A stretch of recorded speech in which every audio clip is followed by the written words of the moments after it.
Hello and what's up, everybody? Yeah, I have great news for everyone. Michael Bay is back. Now, not sure if this will hold, but it's great to hear too. I mean, despite what happened with Transformers the last night, Michael Bay is one of the best sci-fi movie, is one of the best live-action movie directors in Hollywood as of the 21st century. In fact, he is the master of all live-action sci-fi movies. Well, mainly because mainly with one thing, the Transformers. Yep, that's right. Transformers, robots in disguise. Transformers, dun dun dun dun dun dun dun dun. Dun. Transformers.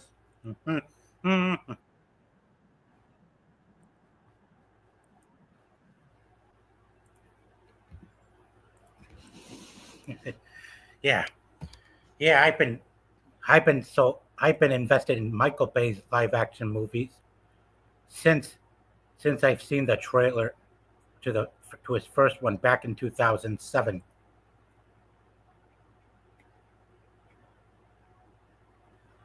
Man, I was sold. I was so thrilled that I was so amazed and amazed by I was so amazed by the visuals and and the the transformations of every robot in it, Autobot and Decepticons, and I loved the second film even more. Wow,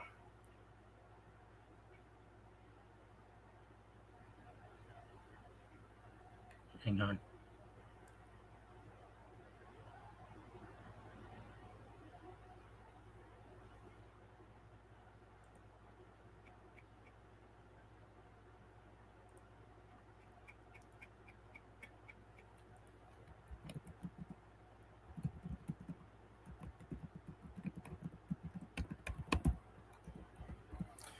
Yeah, Michael Bay may seem problematic to folks, but wow, I was totally into the. I enjoyed seeing these first two films, Revenge of the Fallen and 2007. They are definitely the best, real solid lore. They which brought us into the lore of the Transformers in live action film. And wow, it back then it was all it was. They were both peak sci-fi cinema. Man, you have to wonder how it go how people are able to pull off such a great how he was able to pull it off. Sure, some of the stories didn't line up.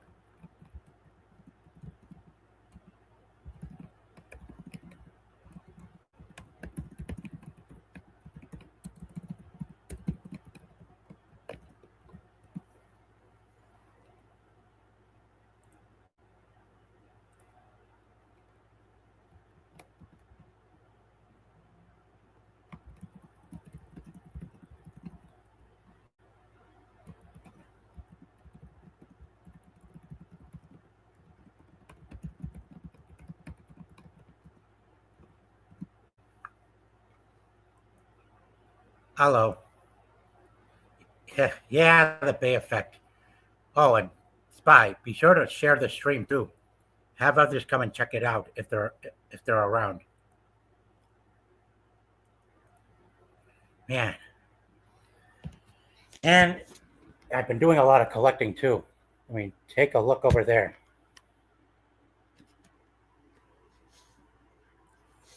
Yeah, I've been collecting Transformers movie figures over the years since 2007.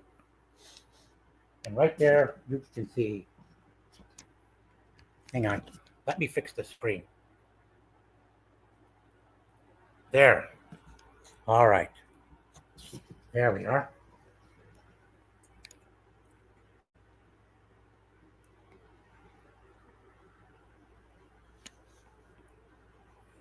There you can see action figures of Blackout, Jetfire, Brawl, Ironhide, Shockwave, and Optimus Prime.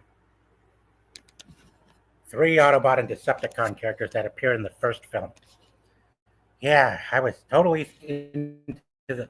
I was definitely into the first three films actually.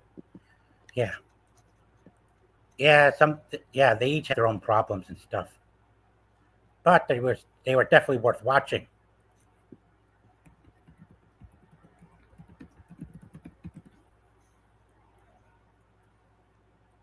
Yep.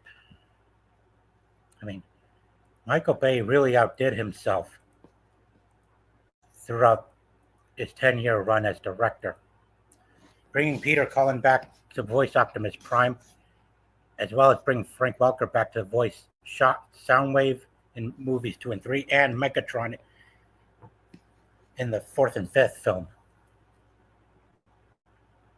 He even brought back Charles Adler, who was as Starscream, who was originally the voice of Silverbolt in the original Transformers animated show from 1984. Yeah, of course, there were three problems. There were issues that his films that people had with his movies. One was the cringe humor. Two was that they were more human heavy than robot heavy. Three, there were stereotypes that bothered people. Four, marketing got deceptive as we came to the third film. Five, budgeting caused the studios to hold them back from bringing more Autobot and Decepticon characters from G1 onto the big screen, and and started making him resort to making robots up as he went along with bringing more and more onto the big screen for each sequel. Well, six. Six. Some of it got out of some of the acting got out of control. Seven. Well, there weren't. He didn't bother casting much voice actors. And eight. Well, as time moved, as eight. Well, since his since his departure, the studio has been in such a train wreck.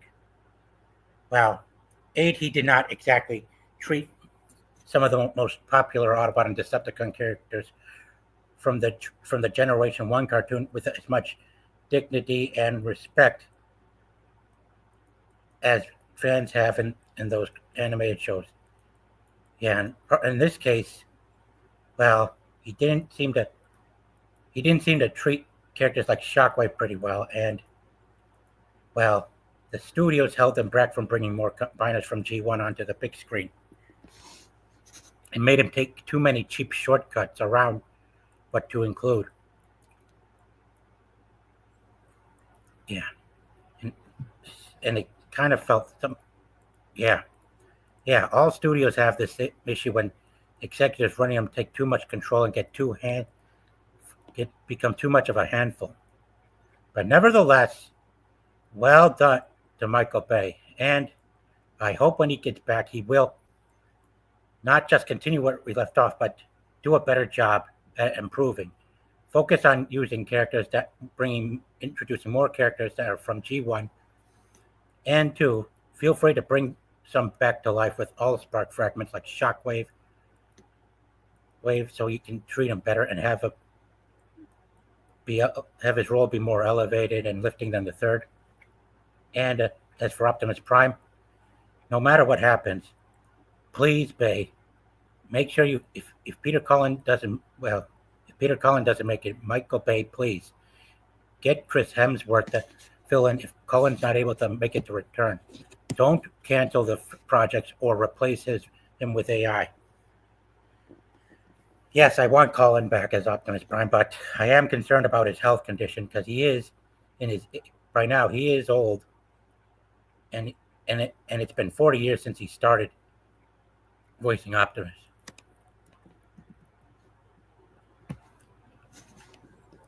But nonetheless, his films really worked. I mean, much of what he featured in them actually helped keep. I mean, each of his movies that he did as director. Yeah, that could be the case, Mr. Foffel. Yeah, that could be the case. And be sure to share this stream with. Be sure to share the stream too, Mr. Fawful. I could use some help getting folks to come check this out. Yeah, yeah. But much like some franchises, but much like movies that come out of Warner Brothers, much much like superhero movies like DC and Marvel, which were which had their trilogies tampered down and messed up by Warner Brothers. Even Michael Bay's Transformers movies had the same effect and had the same management issues.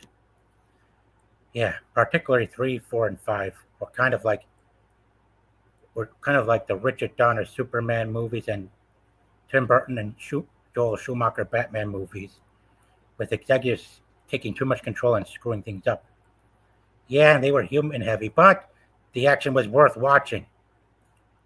Sure, I mean, sure, Scorponok was yeah. Another thing that bothered folks who are huge G1 fans was how differently characters like Scorponok were portrayed and interpreted in the live action movies. I mean, instead of being an enormous Decepticon, as he was in the series G1 finale, he was instead broken down to smaller size, where he's twice the size of a human being. Yeah. Yeah, and they killed off some favorite characters like Jazz as well.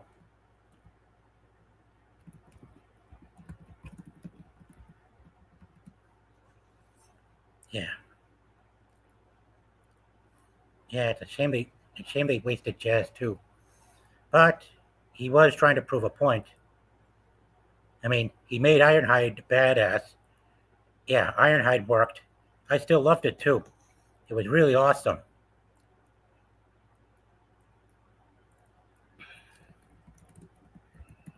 But also, what could have worked as well. Yeah. Well, yeah, Ironhide was badass as well. Way better looking, in my perspective, way better than his G1 counterpart, I can say.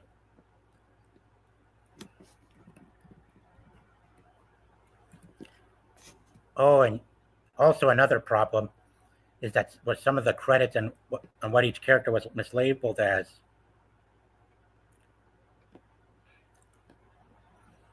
And sure, some people had issues with Bay.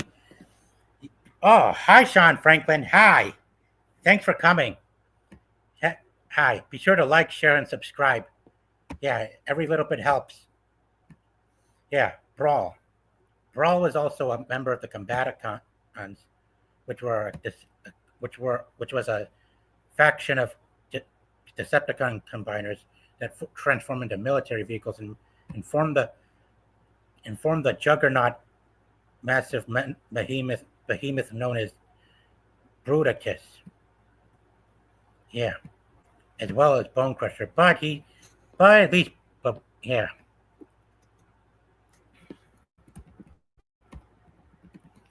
And there was Bone Crusher, who Michael Bay said was his favorite character. Yeah, I enjoyed that. Ah, yeah, I definitely played those video games, Sean. I sure have. Yep, you bet. I wish I could play them now on my Xbox, but I don't. But sadly, I don't have connection to the internet. It's because I think the bandwidth is either weak or something's messed up. But hey, thanks for mentioning that. Yeah.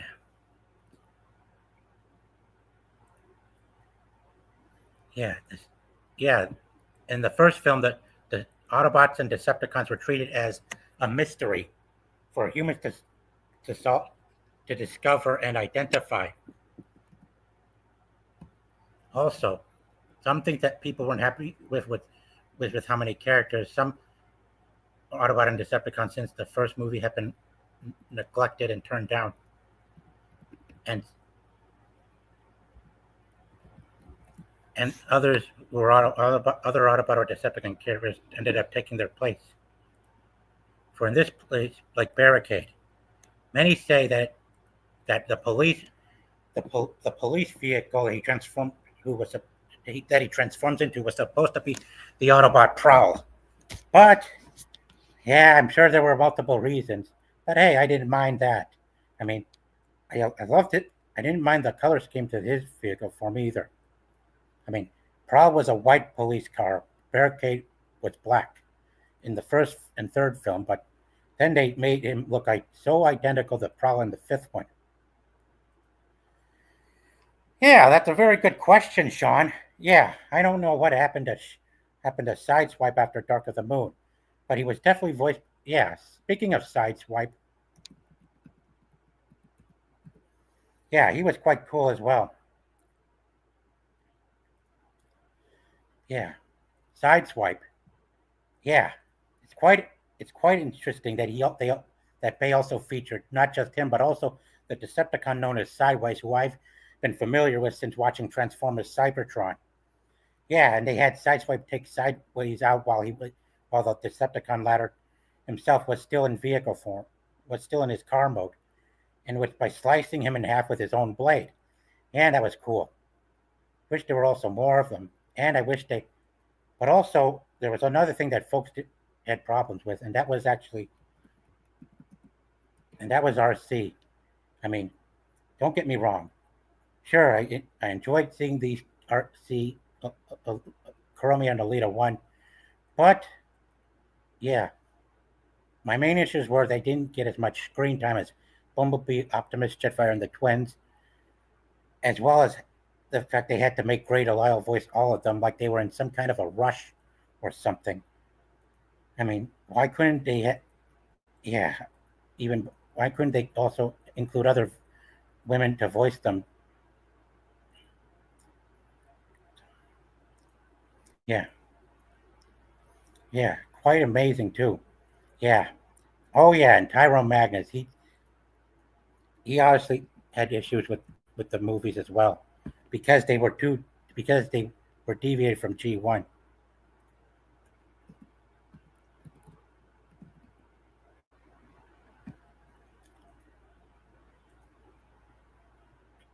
Now, when we came to the second film, oh, things got bigger and more exciting as we came to even not see even bigger robots, not just Jetfire and Devastator, but also Demolisher. Oh, Maximal and Predacon. My favorite Maximal is Optimus Primal, and Predacon, well, probably, I think, well, I don't know about that, but wow.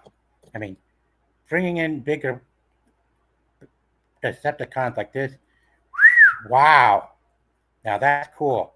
And Demolisher, now that's a really good name to fit a Decepticon or Constructicon that is huge, which transforms into a large excavator that called a bagger, which is really enormous.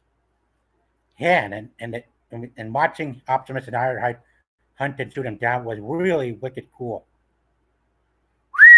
Yeah, and the fact I love the second film so much is because not only does it feature more screen time for the Autobot and Decepticons, but also more exciting action, more scenes and stuff that brings us deeper into the lore of every Transformer show that came before the live action films. Yeah, yeah, second one, yeah, and they were dark too. And I'm sure many of them wish that Bay hadn't kept making, and Paramount wouldn't keep making up robots just to cut back, just to find cheap shortcuts around.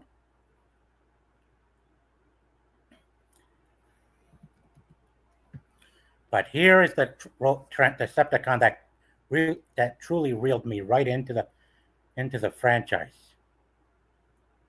Starscream.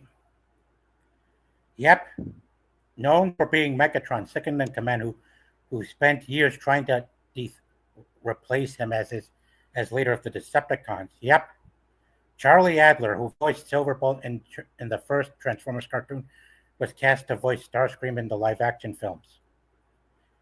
Yeah, yes, some of the humor was off, but he was quite badass. Yeah,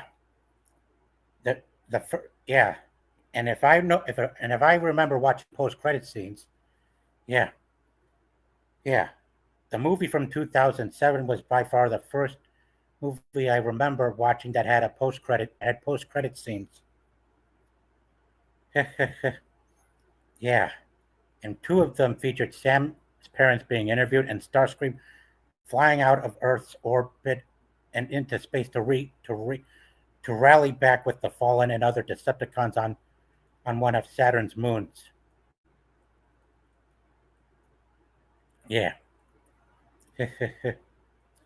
Barricade survived as well, but mainly because they cut out that scene of Optimus chucking him through a bridge, tossing him straight through a bridge.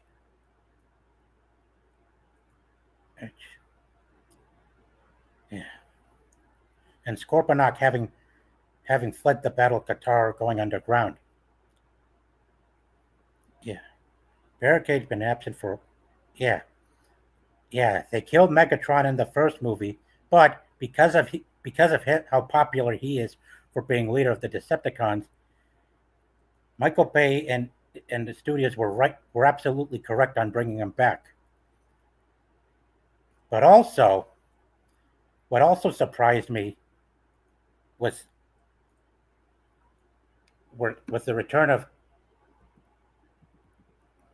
yeah. What also surprised me was that they were was that he was also introducing Decepticons that looked exactly identical to the one to a few from the first movie. I mean, is Bay really did I mean is Bay also bringing Blackout back to life as well? I mean, yeah, I mistook. I thought for sure that Blackout was going to be revived because of this thing, but it wasn't Blackout at all. It was a different Decepticon called Grindor, who looked exactly identical to Blackout, with the Pavlo transformation and the looks, his height as well. Yeah, yeah. Many of us got overhyped, and wondering yeah, did they really bring Blackout to life, and did they also bring Bone Crusher back to life, as they featured him or another Decepticon who was identical to him in his transformation in the second movie. I mean, Michael Bay really knew how to surprise folks.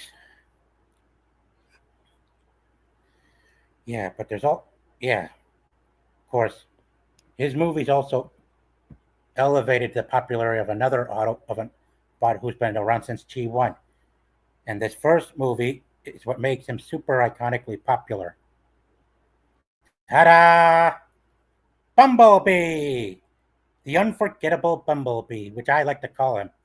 Yeah, since his appearance in 2007, Bumblebee's popularity skyrocketed in both merchandise and the animated shows. Wow, which is incredible. Yeah, and also, if any of you guys seen Transformers animated, yeah, that cartoon was also brought about a cultural impact on storytelling and casting in animation and stuff as well, not just movies.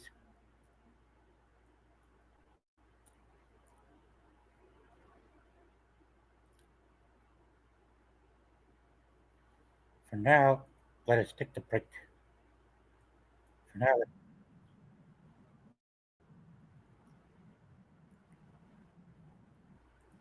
For now, let's take a break and see what people's response to Michael Bay's return is. Starting with the one and only Tyrone Magnus, the number one funny, happy, laughing man of his own community on YouTube. Here we go.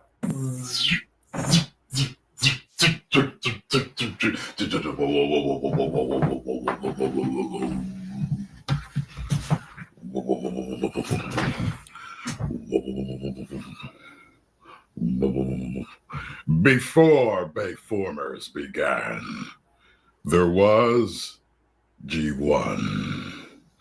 We know not where it come from, only that have brought one of the longest lasting franchises to life. For a time, the cartoons were great. So, I'm going to tell you how I feel about this news. I'm conflicted, but mainly I do have an issue because here's how I feel about the Transformer movies. Okay. Transformers, the movie, great. All-time great. It's definitely got its flaws, but it sits within the nostalgia heart of Transformers fans. Yes, it definitely traumatized me as a child. And I mean literally, it traumatized me as a child. Seeing Ironhide, Ratchet, Brawn, just all of them prowl, be killed in front of my face like that. Ironhide's death was the worst to me, of course, because of how Megatron just blew his head off. And of course, losing Prime. You know, that, let me tell you something. While Ironhide's felt the worst graphically, the one that sat with me the most was Prime. And I can remember 4th grade going to school and thinking about it while I was doing work at my desk. And it bothered me. I don't know how long it took for it to leave my mind. You got what I'm saying? Like, it was a long time. It may have been years, to the point to where you could, you're so attached to those characters. It was almost like losing someone you knew. That grief kind of stays with you, even though they're not real. They meant that much to you, I'll skip over the Bayformers, but Transformers 1 was good, okay? Except for that one woke garbage moment that was so in your face and everyone knows what it is. Except for that one moment, that movie was excellent. I'd buy it if that moment was not in there. Great movie, great. And it's arguably better than Transformers, the movie. You get what I'm saying? Like, that's how good that damn movie was. Then we got to go to back to the Bayformers. However, I just want to say that Bumblebee, the first 5 minutes of that movie, is the greatest live action Transformers movie stuff I've ever seen in my life. Nothing tops it. Nothing at all tops it. We need a full movie that looks exactly like that. When I'm talking about Transformers 1, I'm talking about the beginning of Bumblebee. We need an entire movie, no humans in it, that looks exactly like that. You market that properly, you tell the story properly, don't inject one iota of woke, it'll make you billions. Now, Bumblebee was okay to me. Was that one afterwards? I forgot what that was. The Beast Wars or whatever. That was okay. I think I liked Bumblebee more. I can't really think of it now. I've watched Bumblebee a few times, like 2 or 3 times. I've never watched that Beast Wars, Rise of the Beasts or whatever. I've never watched that one again. Didn't do nothing for me like that. Now, back to the Bayformers. First one, really liked it. Liked it a lot. However, I had a problem with how Michael Bay made Prime more murderous and savage. Is there any other Transformer fan that was in the audience and remember when Megatron was up there trying to get the cube from Sam and he takes the ledge out and Sam starts falling and Prime comes to save him? Am I the only one that was sitting there like, why didn't he save the helicopter? I'm going to have to also check. You remember that? That won't trigger copyright. He like the helicopter's on its way down About these and he saves Sam. I got your boy. But in the G1, Prime would have saved the helicopter pilots and Sam at the same time. Yeah, that's true. But don't forget, we can't always be exact as the cartoons, especially when it comes to being at war. There's always going to be casualties and things and people we cannot save from out of harm's way. I mean, you can we can't save every.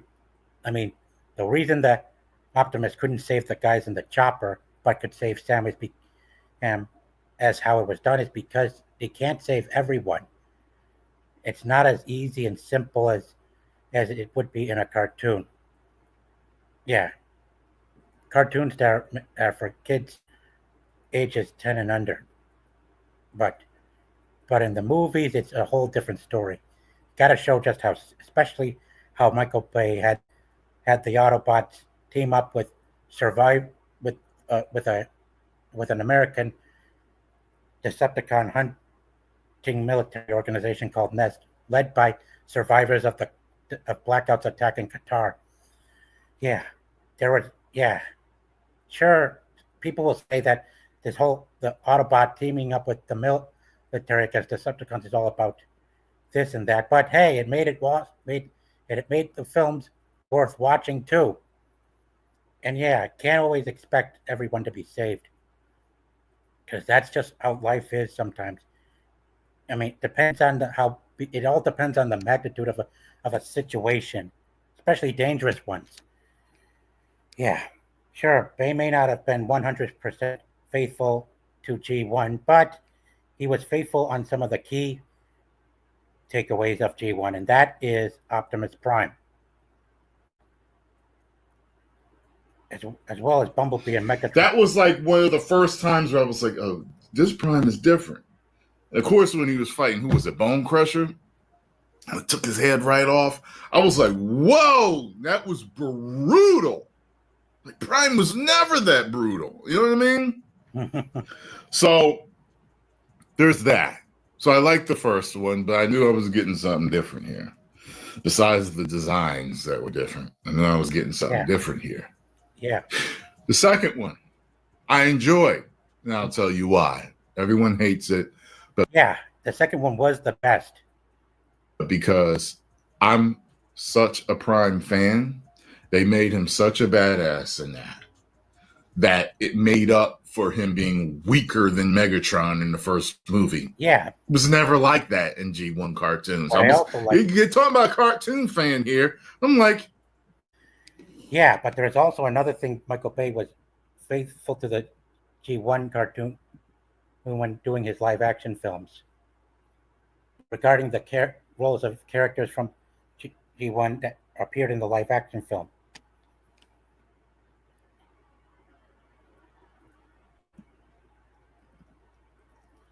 And that would be an Autobot.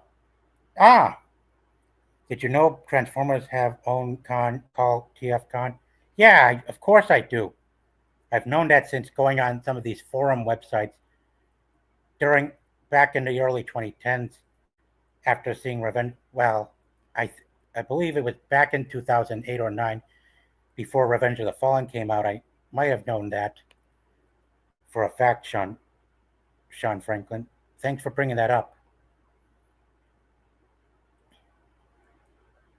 Yeah, thanks for bringing that up. Yeah.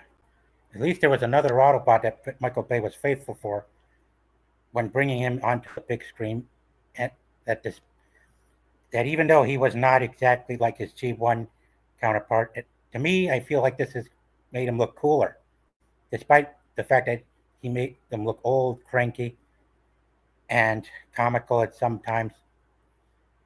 Yeah, this Jetfire, along with besides Optimus Prime, Jetfire was my favorite Autobot in Revenge of the Fallen because of his transformation into a jet as well, which makes him the only Autobot transformer that turns into a jet in the movie, as well as how much taller he is compared to Optimus and the other Autobots, who all of them turn into cars and stuff that rolls on the ground, on the streets, and Yeah.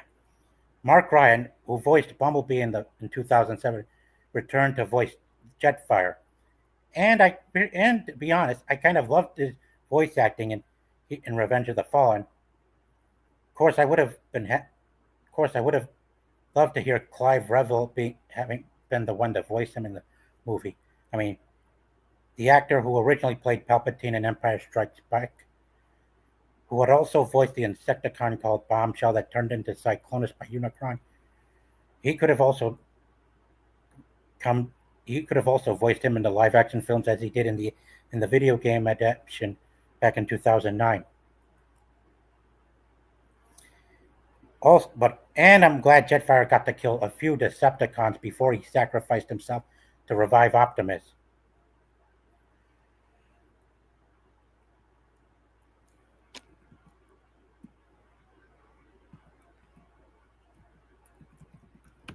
In the original cartoon, he was called Skyfire.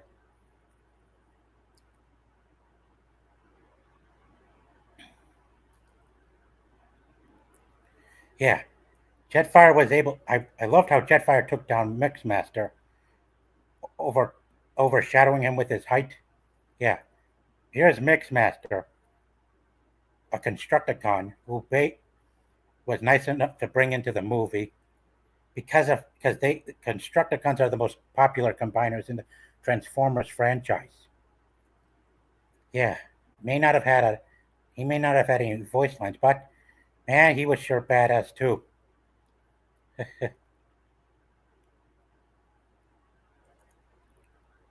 Yeah, Jetfire chopping him in half from the hip, and then popping his head off with his leg before taking on the same Scorponok from the first film.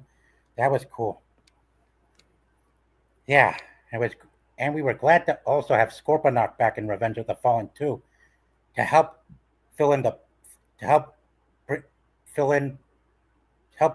where he went off to after he fled the Battle of Qatar. Sure, fans were also disappointed that he wasn't as enormous as he was in the series finale of G1, but hey, it still worked out cool. And yeah, I was kind of feeling I was feel kind yeah. I was pretty distraught when they had Optimus die in Revenge of the Fallen, but I was so glad they brought him back to life just in time for the final battle against the original Decepticon leader in the Bayverse live action films, who was voiced by the Candyman actor Tony Todd.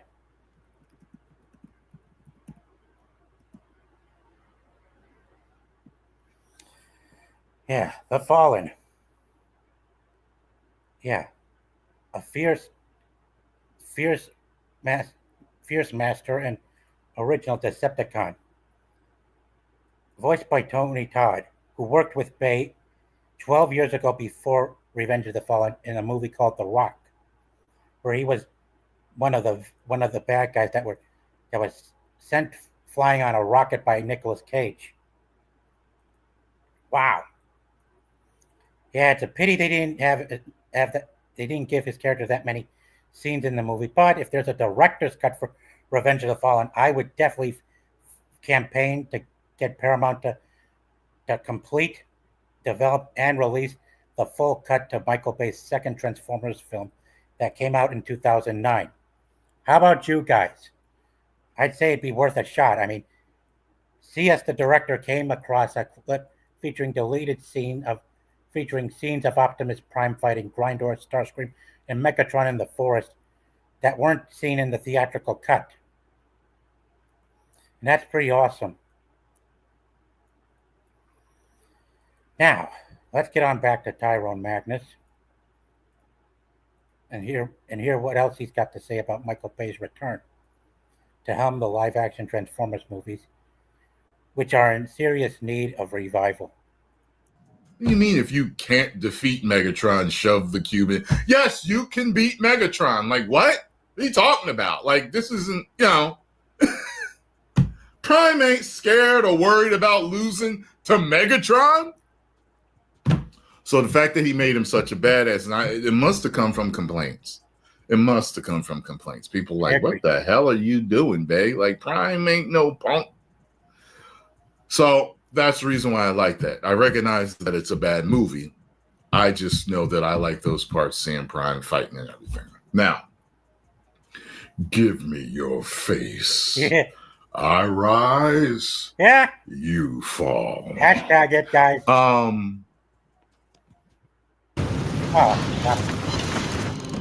more ads for a moment. The darkness, dark side of the moon's booty. Transformers 3, Dark Side of the Moon, right? Dark Side of the Anyway, I like that. I like it a lot. So do okay. I, but I found it here. Sentinel, get down here. I like that. Okay. It was one of the first times where I was watching. I was like, this action is really getting a little monotonous. It's like a little bit too much. It was a little bit too much. It just felt like much. Yeah, that's great. But I liked it anyway. Yeah, me too. Four is where absolutely, I was like, all right, Dennis. Man. Yes. I do not that's like right, 4. Dennis. It has its moments, and I do love the new design of Prime. Yeah, Paramount is certainly not in the same tight, difficult spot as Warner Brothers, Disney, Sony, and other studios in Hollywood. So, and surely we can't expect everything to go back 100% exactly the way it was, but we can hope for the most of it that involves Michael Bay to get back to it the way it was. With the explosions, the casting, some of the acting, and all the stuff that made it serious enough to make it past more than 600 million at the box office. Yeah, those are key elements that definitely need to come back, along with Bay directing the live action films as well. You can fly with the sword and the shield. I like that, but I did not enjoy myself in that movie. It was just okay. I can't even remember what I gave it. I might have gave it before I started doing the Stone Cold. You know what I mean? I might have given it a 2 or 2.5. I don't remember what I gave it. And then that last one was that one felt like garbage to me. I've only seen that movie once. That movie was just pure. Like, what? So now you know how I feel about all these movies. The reason why I'm conflicted is because I know that Michael Bay can make a good movie. If you want to just be like as strict as possible, 1 and 3 are good, but all the rest are bad. So the majority of them are not good. Best predictor of future performance is past performance. So we know he can make a good Transformers movie or 2, but can he make more than that? I say yes. If he gets back to the basics in a way. Problem is, his humor to many people is similar to James Gunn in that they have their brand of humor that they put in movies that you either like, you love it, you hate it. It's just you love it or you hate it. Yeah. His comedy works for me sometimes, but not all the time. I thought it was funny. Yeah, Bumblebee, right. Stop lubricating the man.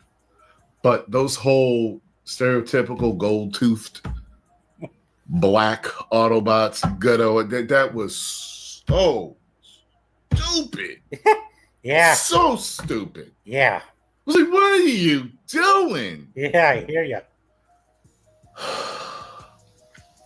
Bay needs to go old school. Yeah. Yeah. And that's pretty much why we never saw them return to Dark of the Moon in live action, but only saw them in the comic adaptation of G1. All the models that they took and made for Bumblebee, that first 5 minutes, they needs to take those old school designs, use all of those faithful designs in a new movie. They're going back to him because he was making hits, but the other ones weren't. Even though they were bad, they were still making money. Listen, the way things are now, it's a different day and time, and fans will boycott you. Fans will boycott you. So Michael Bay needs to do this correctly. Everyone. I haven't met one Transformers fan that does not like the first 5 minutes of Bumblebee. Not one. We all love it. Take that, make a movie. I'll even take you putting some humans in it. If you want to put Sam in it and bring back, what was it, Michaela? Is that her name? Megan Fox, whatever. Bring back dude, the funny Sector 7 dude, like, okay. But it needs to be these old school. I'm tired. I don't even know how long this video is, but as you can see, I've talked my heart out about this. Either that, or you bring back the director of Bumblebee, but you need to do it right. Isn't he the one that directed Rise of the Beasts too? So I don't know if he didn't, okay. But if he did, then it wasn't the right way to go. Like, I did not get it with these. Like they find lightning in a bottle with that first 5 minutes, and then they don't give it to us in a full movie. You get Transformers 1. Yeah, I feel him there, guys. However, yeah. But now we should go back to our.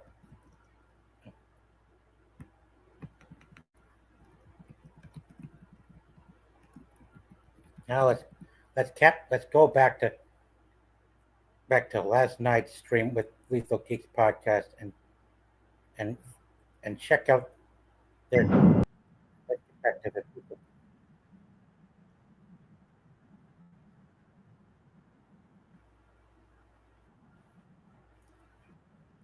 Second.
All right, I found it.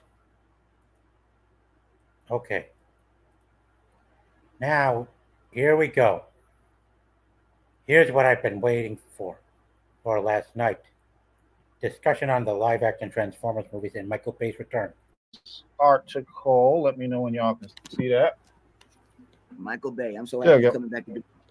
Perfect. All right. So the outpouring for the return of Michael Bay has been tremendous. So ever since they found out your boy was coming back, everybody is all over the internet making videos about it. I got to tell you, you know what? The argument has been that he didn't go G1. Now, I'm pretty sure if he did G1 style, it would have been fire, obviously, because I come from the G1 era. But I didn't mind this either. No. So I did not mind his take on the way these Transformers look. Right. I didn't mind that at all. And as far as the tone and everything else goes and nailing these characters, to me, he got that down pat. Oh yeah. I mean, he did the shit with that. So talk about him with the explosions and make for them. Oh, you can do all that all you want to. What the fuck you think Transformers was supposed to be? Exactly. and I would say this, and this is the thing that people don't know if you really pay attention. I'm a Transformer fanatic. Michael Bay never left the franchise. He never left. Right. He just directed the first four. I mean, the first five. Yep. Yeah. He produced. He did two. the first five. I thought he just did the first three. Yeah. Yeah. He did. Yeah, he did No, the first he did the Transformers. He did Revenge of the He did the Fallen, first five. Dark He of the directed the Moon, first five. Age of Extinction, and then the Last Night. Night. Yeah. Okay. He directed all five. So Bumblebee and the Beast Wars, he produced those. Yeah. He was an executive producer on Beast Wars, and he produced. It was 5 producers. He was one of the producers. Michael Bay never left. He just didn't direct it. He didn't direct it. Correct. He just didn't direct it. Now, this is the significance on why I say this is good, because for the simple fact, this is up and down, because some people don't like it. Some people love him. Some people like them all. Yeah, Some He's a people like polarizing director, just like Yeah. some people like somebody else. some right. See like right now, Sergeant said Revenge of the Fallen was the best, which a lot of people didn't like Revenge of the Fallen. They hated it. You want to know why they hated it? Because they didn't like the twins. The twins didn't bother me at all, Yeah. but it bothered a lot of people. So for everybody who wants to know what the twins are are these two morons in there that kind of sound like Prime when you think about it. They sound exactly like you, Prime. I was like, wait a minute, hold on. Yeah. It's all love, Prime. It's all love. Yeah, they got no voice. So Yeah. Yeah. I mean, why? Yeah.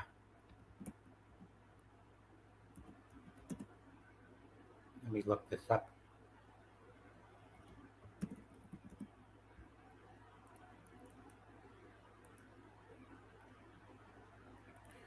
Yeah, I know what they're talking about too, guys. So bear with me.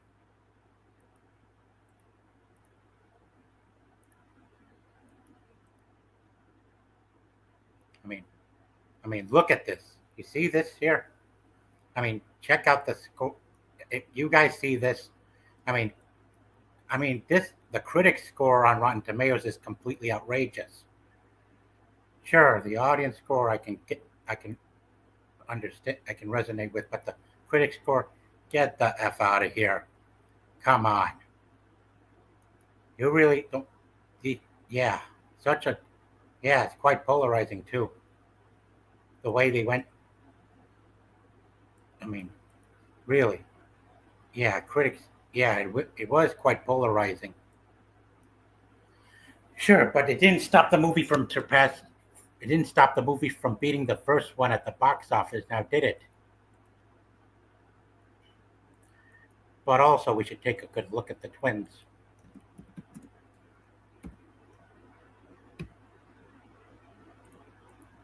Let's bring it up.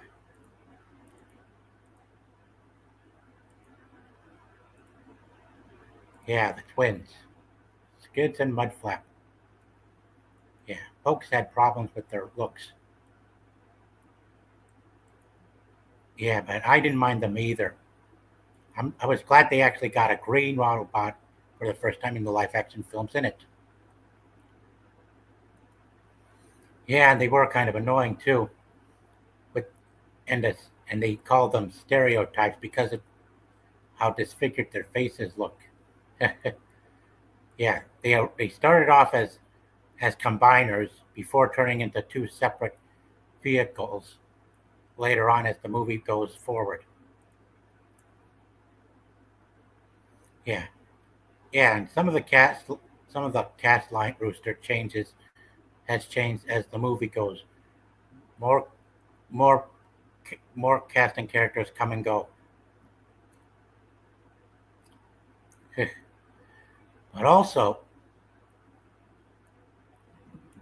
they also featured Devastator.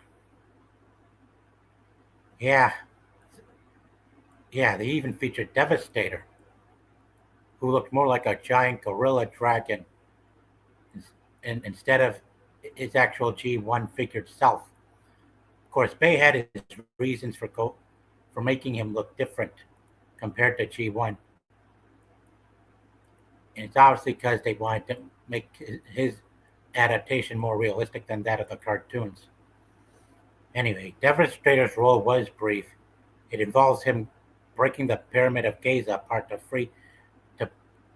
to unlock a hidden weapon called the Star Harvester. Kind of cool. But of course, after the second movie, things started to become problematic with the movies over at Paramount. Yeah, and that would be Dark of the Moon. Yep.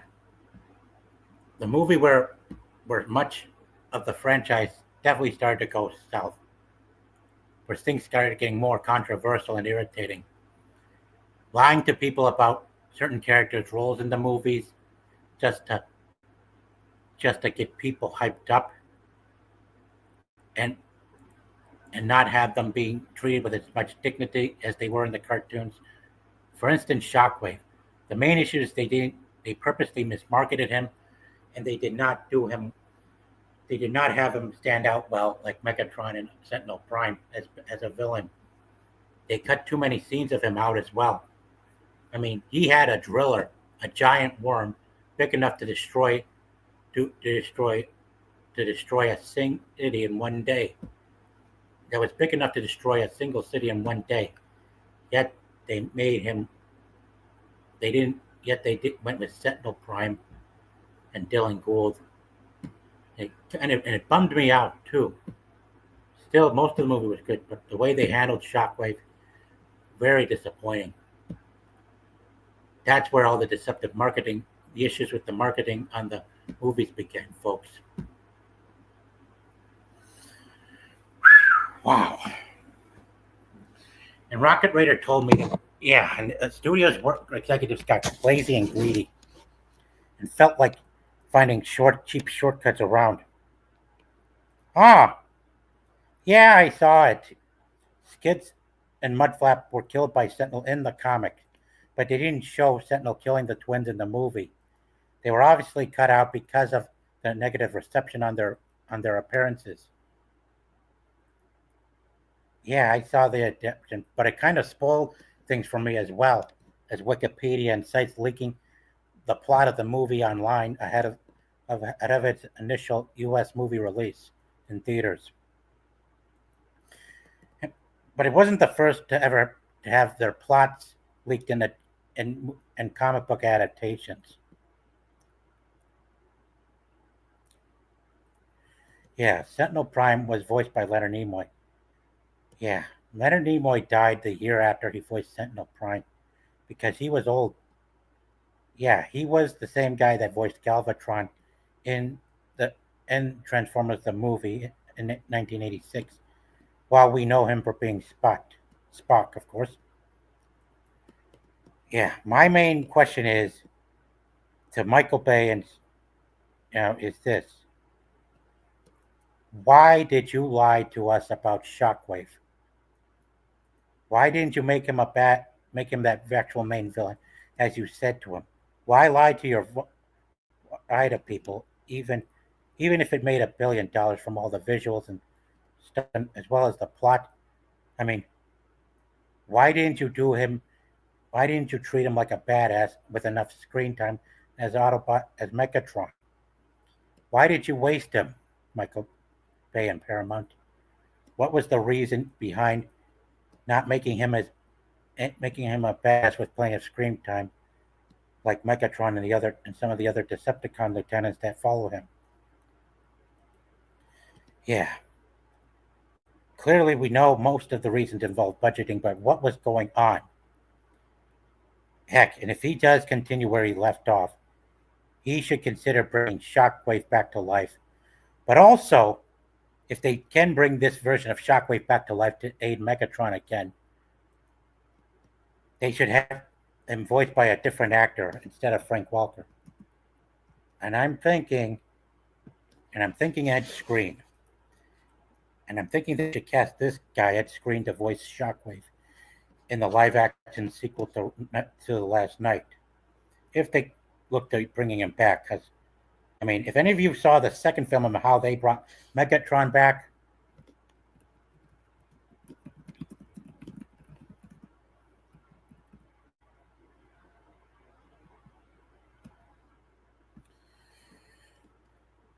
if anyone saw how they brought Megatron back to life, this how a fragment of the Allspark. Yeah, the Fallen said the power of the Allspark cannot be destroyed, that it can only transform. So, could they bring back more fragments for the sixth installment ahead of their final battle with Unicron? Yeah. But also, because of their budget cutbacks and cheap shortcuts they felt like taking, they also turned down the opportunity of bringing in the aerial bots and Combaticons as well. Now, and some of the direction they went with kind of, and some of the melodrama they included in the Dark of the Moon was quite irritating to me as well. It was still fun to watch, but can be irritating on the direction they went. Now for Age of Extinction.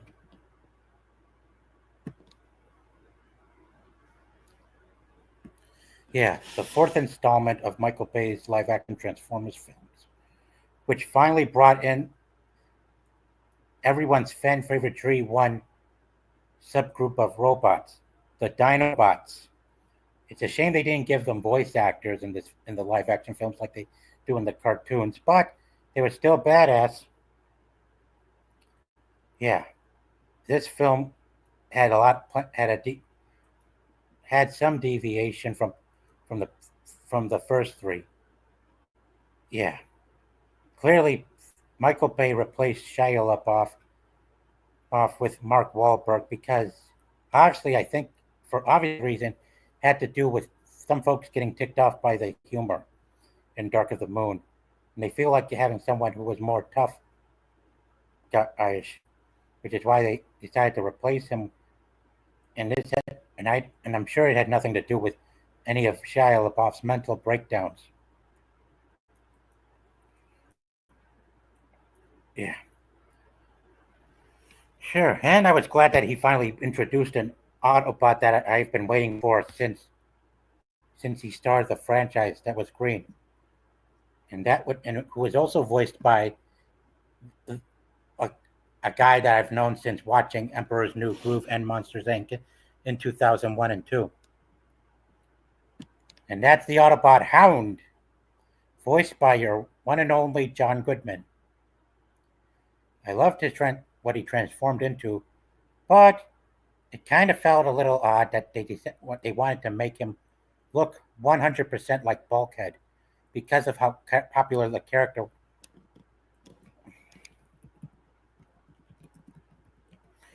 Yeah, they made him look like Bulkhead while making him retain some of his G1 similarities, mainly that of his color scheme. They made him look a lot like Bulkhead in the live-action movies. And it is because of one thing. Because for one reason. Because he's popular, that's why. Bulkhead's popularity in Transformers Animated and Prime was the reason they decided to make Hound look just like him in the live-action films. I didn't mind that. I was just glad he thought of bringing Hound onto the big screen. Yep, Hound. Quite badass, too. Yeah. The cartoons were quite a huge inspiration among buyers and moviegoers and people who watch the cartoons. So they decided to bring him onto the screen while making him look like Bulkhead at the same time. Yeah, the cartoons had a big influence on culture as well as live action movies, guys. It definitely had to. Yeah, Transformers Animated and Prime had to have been extremely popular for folk viewers that you would wonder why he would make Hound look like Bulkhead. Oh boy, now I feel alone at the time, but also I was also glad they brought in a triple changer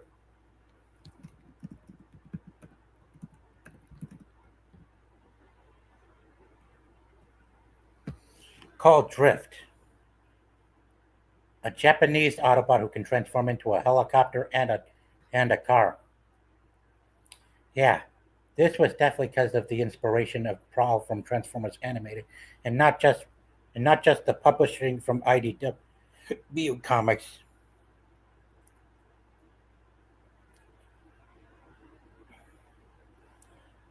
As for Crosshairs, I'm not sure why they wanted to go with it, Autobot with that kind of name, but I felt they could have also included Trailbreaker as well to replace Ironhide. Now, while some of the crude acting and humor was an issue, and some of the controversy around trial, one of the main issues Age of Extinction had was how the studios decided to keep deviating from G1 one on and and constantly disenfranchise other combiners from appearing in these movies. For in this case, the Galvatron, of course, rather than rather than having rather than going with Motormaster and the Stunticons as some of the KSI drones, they decided to continue taking these cheap shortcuts and make Galvatron Motormaster. I mean, 50 KSI drones, and you couldn't even afford to include the Stunticons in it. God, yeah, it's no wonder last night made less 400 million less than Age of Extinction, because not only were you cramming too much and rushing too much of things, but you were also deviating too much and not bothering to bring more characters from G1 onto the big screen. I mean, yeah, I was bummed out when they didn't bother bringing in Motormaster. I mean, what in the world was going on? This is also another thing Michael Bay needs to do to set things right. Now, I'm sure we're past the point where we can even bother bringing Stunticons into the continuity of where he left off from the last night. But, I mean, it created a big fat plot hole regarding Megatron's return in the last night. Is how did he get over to Chicago so easily without taking so much of a brunt? Sure, well, I'm glad they're trying to keep the movie serious as hell. I mean, wow. I mean, you could have also included the Stunticons in it for the Dinobots to kick ass on while battling in Hong Kong. I mean, and since Lockdown was in there riding a ship that had a giant magnet and so much on it, you could have also had that giant magnet be used by the Autobots and Dinobots for their advantage on taking on Motormaster if you would have included him. And the Menasor, I mean, you could have also included the Stunticons and had that giant magnet on Lockdown ship be used to the Autobot and Dinobot's advantage against Menasor. I mean, what was going on? And I've known about Menasor since Transformers Cybertron as well. I mean, what in the world were you guys doing over there, Michael Bay? Were you being what was stonewalling you guys from bringing this guy onto the big screen? What was it? I understand you guys were trying to go in a route similar to Transformers Anime when using Lockdown as the villain and having Megatron's head being kept in a big company that was trying to make their own Transformers and robots stuff. But Michael Bay, just what the hell were you guys doing? I mean, you used to take from what I've learned, you used to take fan art designs from folks and use them like Long Haul. I mean, Long Haul from Revenge of the Fallen was dope, even though you denied him having enough screen time and voice roles. I mean, look at this. This picture of Long Haul was said to have been fan art designed by a fan that Michael Bay happily incorporated in Revenge of the Fallen. I mean, that's also what helped to make fans love the films even more. Yeah. Revenge of the Fallen was the best, not only because of how many characters were in it compared to the first one, but also the size, the transformation, and you listen to the fans. I mean, what the hell went wrong? I mean, what was wrong that you couldn't listen to the fans on bringing Motormaster to life, Michael Bay? I mean, this is another issue that folks had with you, is that you turned down Motormaster for Galvatron. Why? Why couldn't you just go the same direction with Megatron like Hasbro did with Transformers Animated? I mean, what in the world? I wish there was a larger audience here to help report this too. I know it's expensive to bring Autobot and Decepticon combiners to life, but that's another reason why fans love Revenge of the Fallen and why it's considered to be the best movie of the live action films, despite the criticism and stuff. I mean, what went wrong? I mean, why didn't you bother bringing in Motormaster Master and the Stunticons?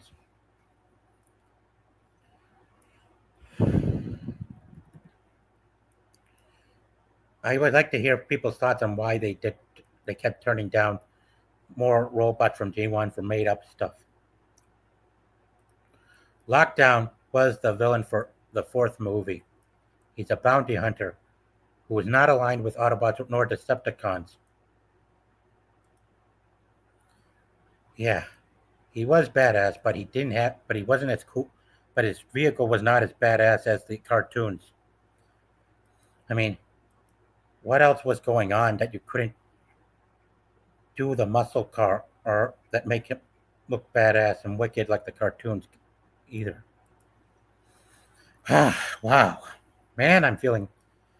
Yeah, I had to let some rants out. Wow. Wow, quite a rant. Yeah, quite a rant. Now let's get back to last night's stream with Lethal Geeks and Gamers. So for anybody who doesn't know, Michael Bay sometimes has a penchant for this weird kind of sense of humor. He does that. It's just a thing he does. I don't know what else to tell you. That's just what he is. That does not take away from the fact that, in my opinion, he's a brilliant film director.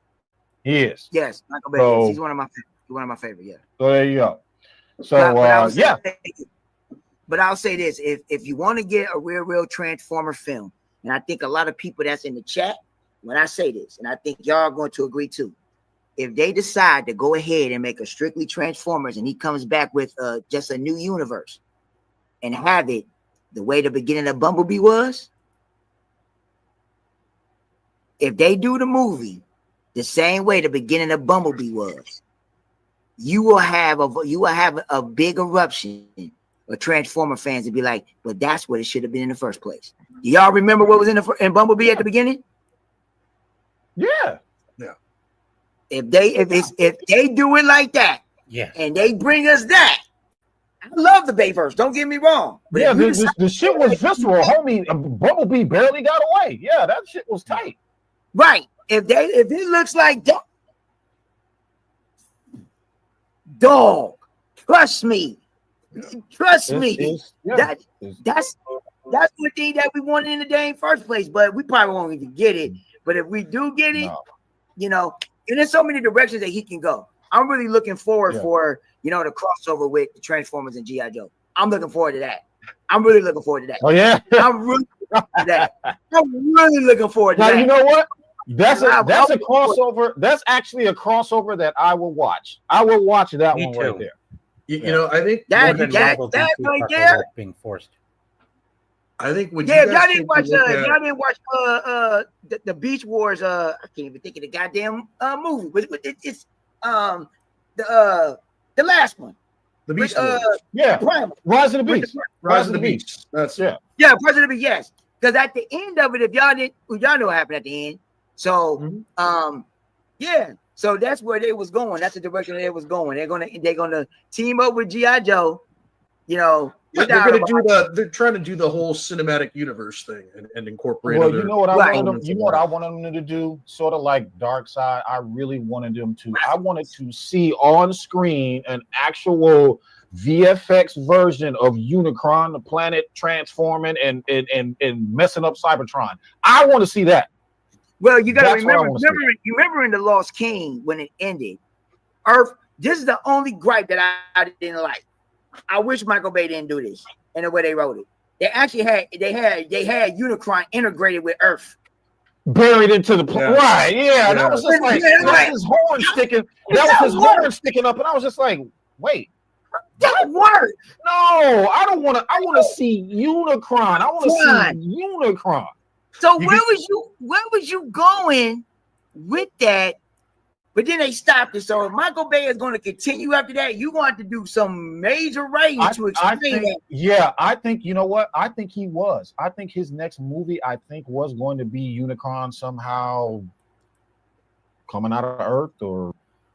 Yeah, transforming out of his planet Earth form. Yeah, that is where we left off on Transformers The Last Night, guys. Yeah, that's the movie he needs to work on now that he's signed on to come back. Yeah, and he should also, and while he's at it, he should definitely make up for mistakes that he made because of the studio's dictatorship back then. He needs to bring back Shockwave, have him voiced by Ed Skrein, have him rally with more Decepticons like Blitzwing, Astro's Train, Octane, Triple Changers. But to be fair, Bay's standards too high for future movies with its intense action scenes and insane way of using CGI. Due to Rot was only okay for me as long as it lacked intense action in those CGI bots. Well, true, but it's a different story now. But I still stand with what I said earlier, what he needs to do. He also needs to see if he can bring back some characters, make them transform into their G1-based transformation vehicles. Oh, yeah, due to Rise of the Beast. Yeah, they're bringing him back because of how weak Rise of the Beast was, along with how terrible the marketing has gotten since Dark of the Moon. Yeah, make sure you share the video too. Yeah, but also, you should also look into bringing in more, making sure Robot, Autobot, and Decepticon characters that transform into jets, aircrafts, and military vehicles, and make sure they're voiced by folks and make sure they each have plenty of screen time to help folks relate to. And yeah, it should also take place on Cybertron while it's in its state of restoration after the events in Last Night as well. And as for Unicron, I would love to see him and Primus go head-to-head with each other in robot form, even though it's crazy and intense.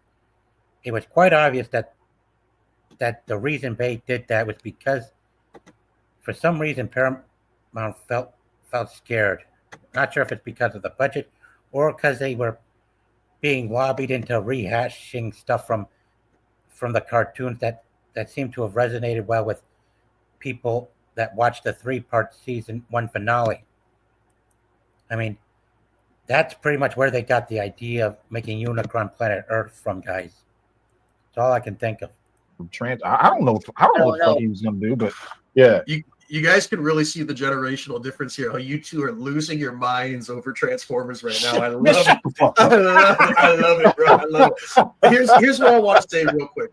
Okay, when you take a look at movies, blockbuster movies in the mid to late 2000s, okay, there's really a handful of IPs that define that generation. You've got, in my opinion, you got like the Dark Knight trilogy. Okay, you got maybe the early Fast and the Furious movies, in my opinion, blockbuster, and then the other one for me personally, mid to late 2000s, is the Transformers franchise. When I think of that time, when I think of 2007, 2008, 2009, those Transformers films come right back to me because they defined that generation for me. You know what I mean? They defined. Charles, you're on mute. You're on mute, homie. I think your mic might have died. I warned you about this, bro. I warned him too. I said, you're using a Bluetooth microphone. It's going to die during our stream. He's like, oh, this thing's got 48 hours of life. It's good. Yeah, it's not. I'm really happy that Michael Bay is going to be directing everything now. I'm real happy that he's going to come back. I'm so happy he's back too. I agree 110%. The only thing is that which direction you gonna go, what you gonna do, how you gonna, how you gonna resurrect everything. Because like I said, Rise of the Beast was a good film. Some people didn't like it, and that's fine. That's fine. I enjoyed it. I really did. I'll probably say is that, I mean, if you had to rank them, if I had to rank, can y'all hear me? Yeah. If I had to rank all 7 films, woo! If I had to rank all 7 films, it's hard. But Dark of the Moon is number 1 for me, and then I got the first one, the second, and then I will put I just give you my top 2. I like Extinction. A lot of people don't like Extinction. I like Extinction a lot. I like Extinction just for the simple fact is that Optimus Prime is my favorite character of characters, any character, even over DC characters. Optimus Prime is my favorite. What pissed me off about the last night was that I didn't like, and I did say something. I did tweet out at the time, and I was like, and I did tweet Michael Bay when he had a Twitter, and I said, why did you make Prime a bitch? We don't act like that. I got to show it off because I do have it. Yeah, I got to do. Okay. Because when he left in Extinction, when he left, and he left and he was all iced up going to look for the Quintessons on Cybertron, and then he finally found Quintessa and stuff like that. I was like, why did y'all make Prime act like that? That hurt my heart because Prime don't act like that. He ain't weak like that. Yeah. That ain't him. That's not him. Now when he became, possessed, supercharged. Hey, can y'all hear me okay? I feel you there. Yeah, we hear you, homie. You good. Yeah, But like I say, all the Transformers are good in their own right. All of them are good in their own right. It's just amazing to me that everybody loves the hell out of Bumblebee. It's not a bad film at all. It's a good film. But everybody, it's actually good. Yeah, I like you know what? I think it's an okay movie, but Bumblebee doesn't rank up there with some of the other ones for me. Like, okay, for me, I gotta be honest with you guys, man. Transformers 1 is the standout. Transformers 1 is the one I can show my kids. It's the one that I have the most memories of. I've probably seen it the most. Transformers 1, in my opinion, was the most complete Transformers film. That's you got my thought. Your thought, okay. Yeah, I do. Hang on a sec. I do have a special place in my heart for Rise of the Beasts, and I'm going to tell you why. Because I'm a millennial. What did I grow up with? I grew up with. I think it was a different show in the States, but here in Canada, I think it was called. I know. Yeah. I think in Canada it was called Beasties, and I think in the States it was called Beast Wars. See, here in Canada they called it Beasties. Okay, but I was a product of that, man. Like I was 12, 13 years old. I had the toys. Loved it. So for me to finally see that adaptation on film was amazing. Yes, I was hurt that there were quite a few characters that they decided not to go with, specifically Rat Trap. I was thinking that. I was thinking that. I love Rat Trap, and the fact that they never did them, I was like, oh, come on. But for me, it was Rise of the Beast. I love that movie. Yeah, but they also didn't include any Decepticons in it too, which was also problematic. Transformers 1 and Transformers 2. Transformers 3 lost me because I felt when Megan Fox left and they tried to replace her, it felt too fake. that whole relationship in the third movie, how he's just you just know this chick was a stand-in for Megan Fox. It was supposed to be her character. We know that. Yeah, They rewrote so many elements of that movie because of everything that happened. That's why I'm not the biggest. Megan Fox said some not so nice things about Mr. Bay, and that was pretty much right. it. So, but I'm kind of glad, and I'm kind of glad. Yeah, but also they did not treat Shockwave properly. They wasted Shockwave and caused too much problems with their deceptive marketing. Instead of making him the main villain, like they say, they just lied and used that gimmick as a cover-up for what they really wanted to do. And it kind of hurt too. I mean, Shockwave was badass in the movie adapted video game. I mean, why couldn't you make him a badass with plenty of screen time in the live action films, Paramount? What was the reason?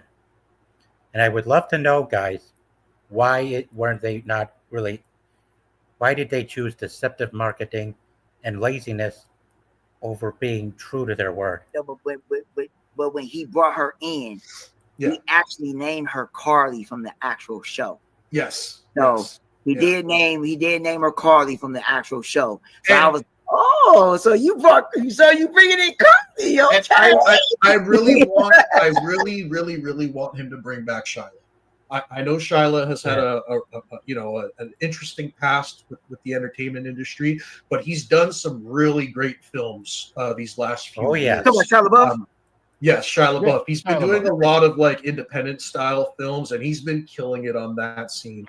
His personal life that says nothing about his acting. Yes. His acting is phenomenal, and I would like to see him return to the franchise that made him who he is today.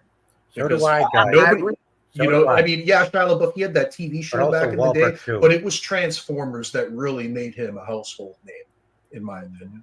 Yeah, a lot of them. I know Megan Fox really not gonna. Well, I doubt it, but if she did, she knows she messed up in a lot of ways. She messed up because for the simple fact is that she was on a franchise that was, and she messed up.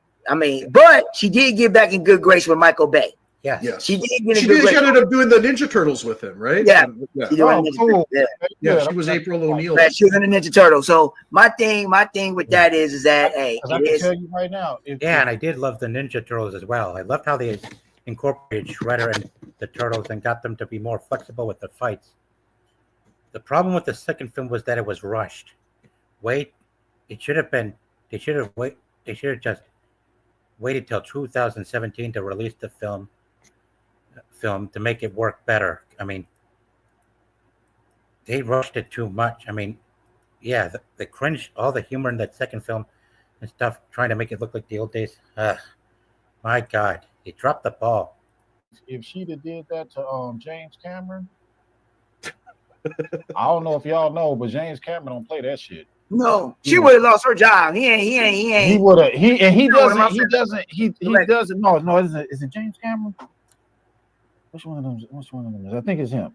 But yeah, I hear that is it Steven Spielberg? No, I think it's Steven Spielberg, where he doesn't say anything at all. If you wronged him in some way, you just don't hear from him again. Yeah. He's just like it's not an argument, it's not a fight, it's not a back and forth.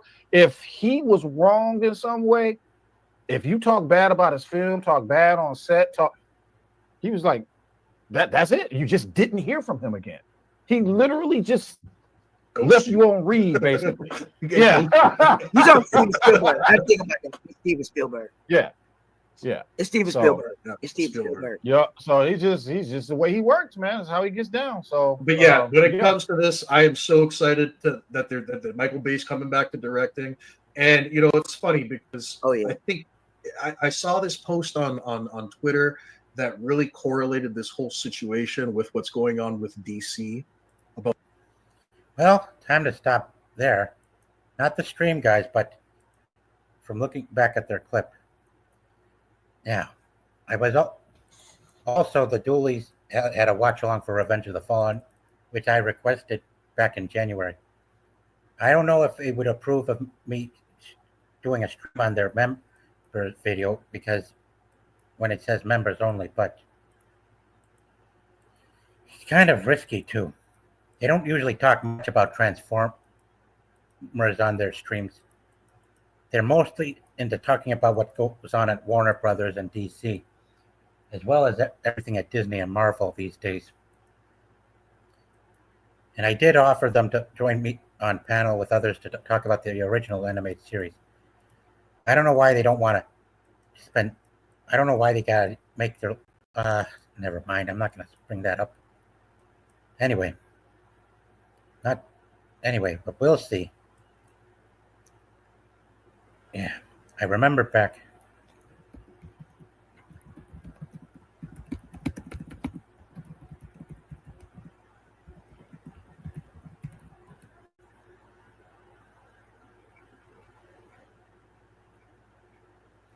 Yeah, it's a member stream.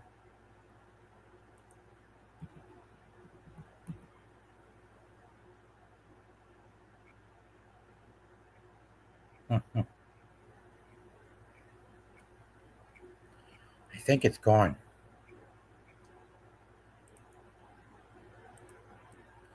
But well.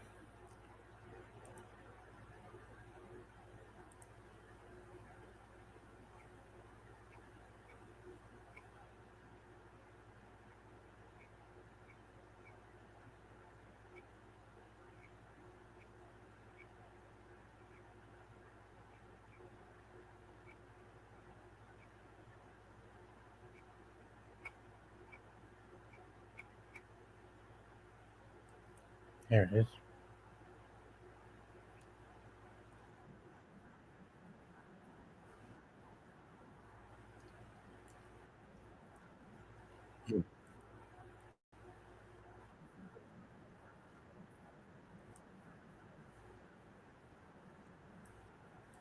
Huh.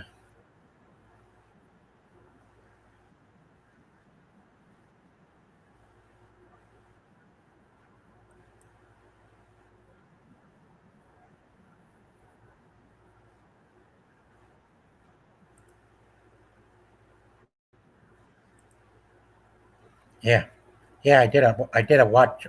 I did a lot. I had to do a watch party for the Revenge of the Fallen film, but I don't know if I don't know if they would be. I don't know if they'd be okay with me showing a clip, featuring clips of their streams. But I'm sure, but we don't have to show everything. Anyway, yeah, lots has changed.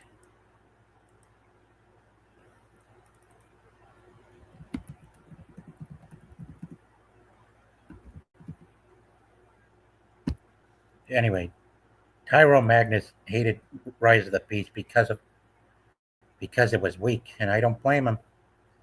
I was entertained by the movie when I saw it in theaters, but yeah, it kind of felt weak. And right as of now, they're still doing. Yeah, and some people.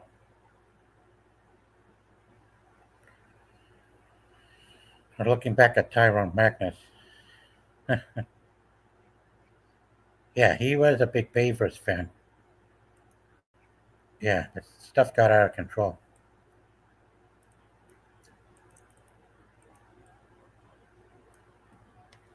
But I also came across other folks who were fans of the Bayverse, like CS the director.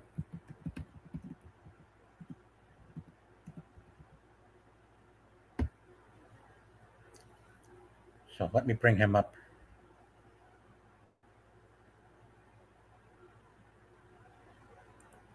Yeah, let me bring him up.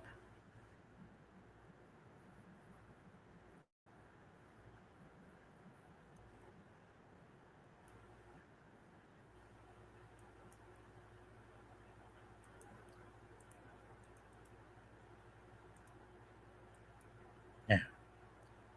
Here we go. What's going on, everybody? All right, so look, check this out.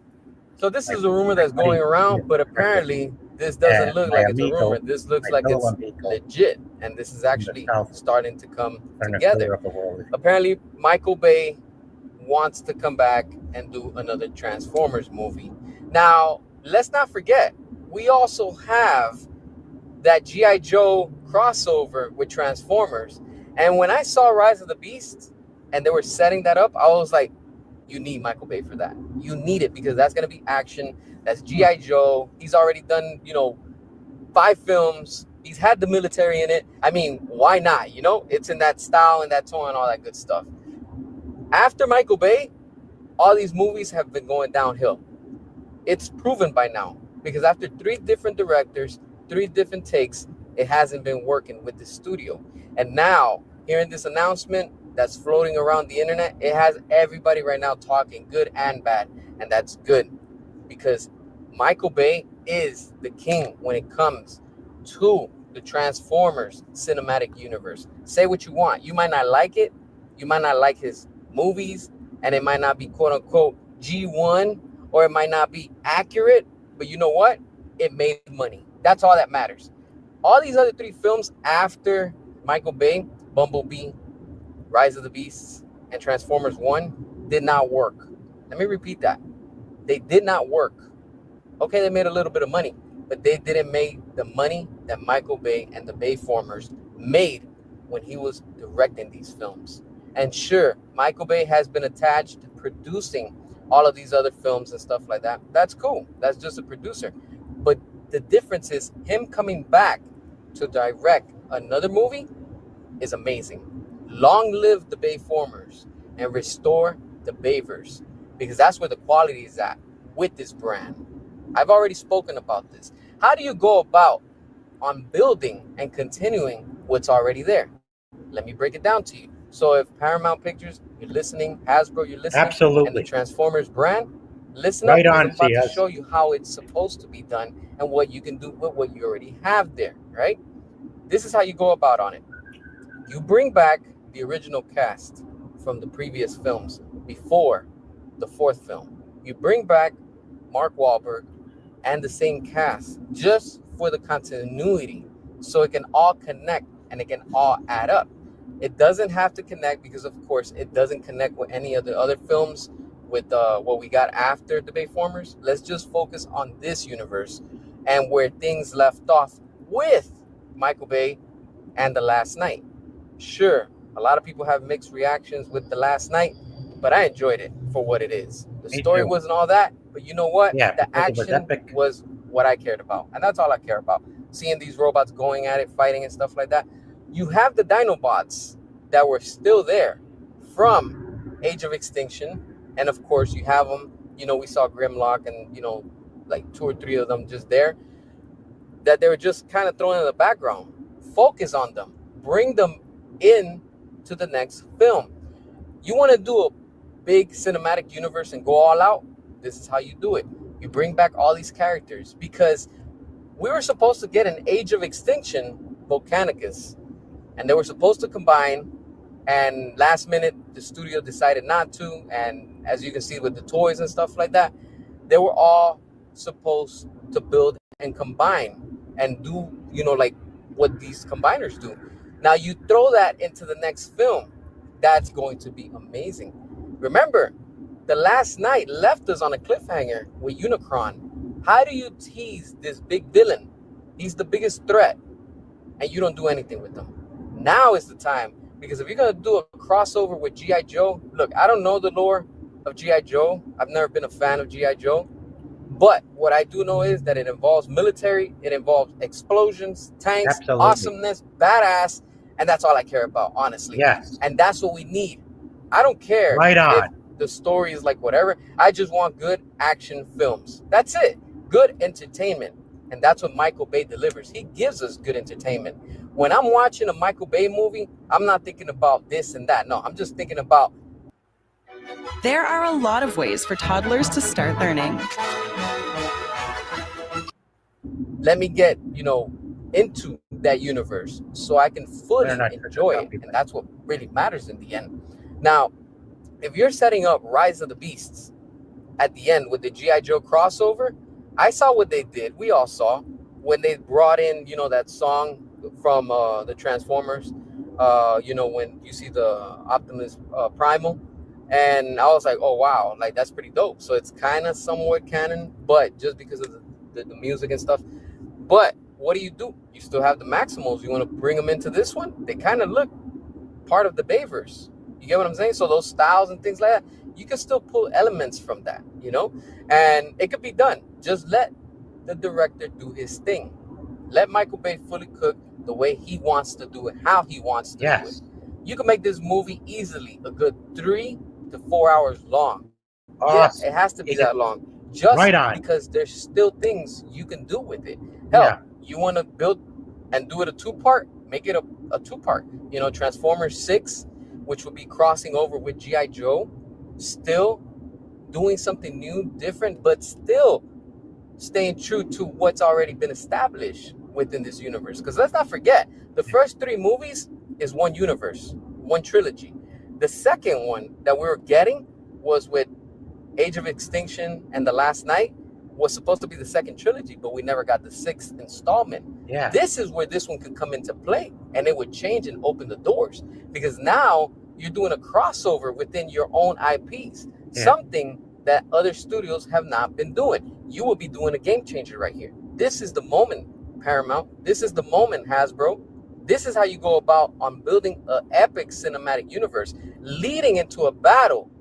If you want to do like what Marvel did and stuff like that, and what we saw in Zack Snyder's Justice League, where they were going to be setting up to face off Darkseid, now you have this big threat within the universe of the Transformers going up against Unicron. It was already teased at the end.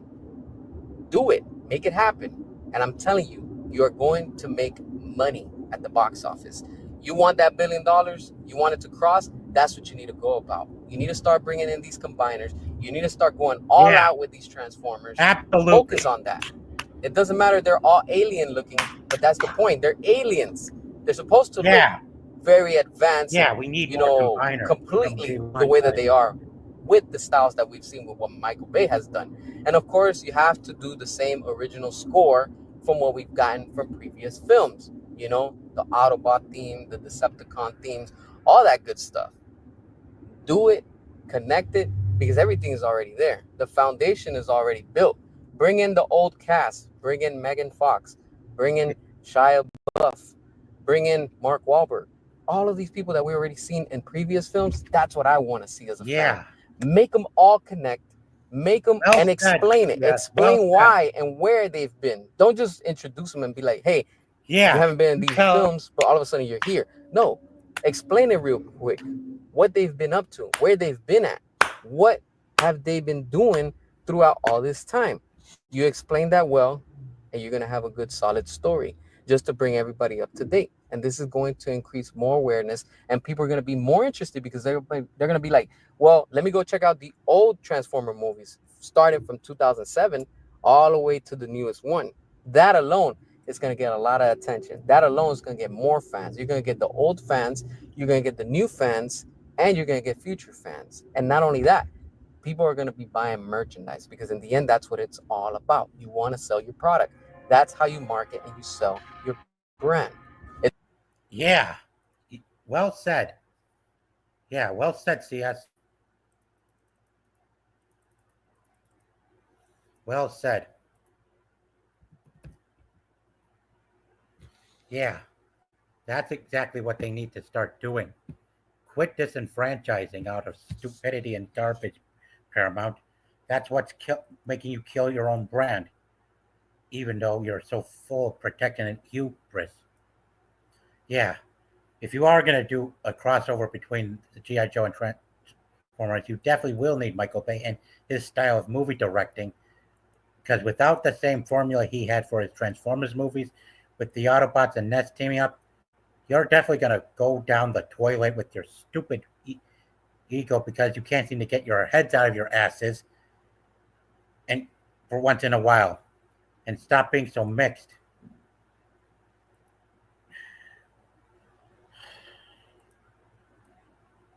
All right.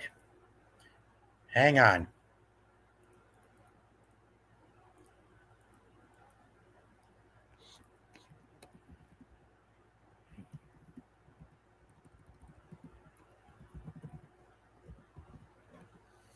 All right. Here's the invite link to the panel, Spy. Yeah. Make it quick too.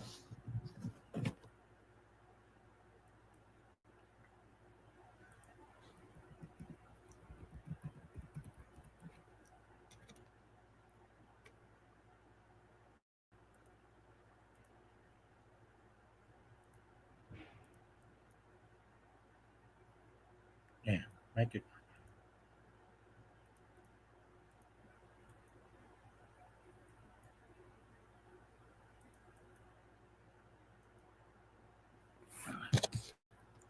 Hang on.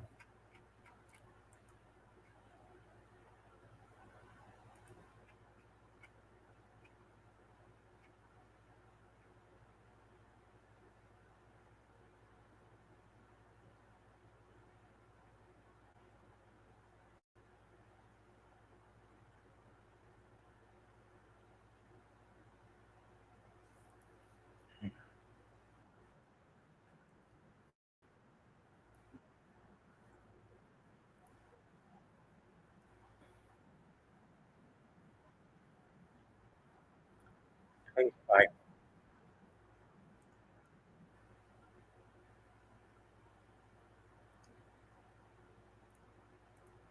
Hang on.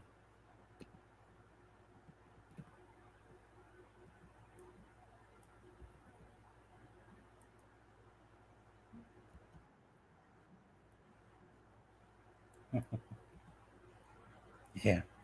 Hey, Spy. Glad you got your image up.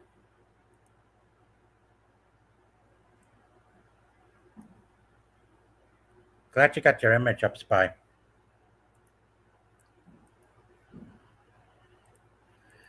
Are you still there?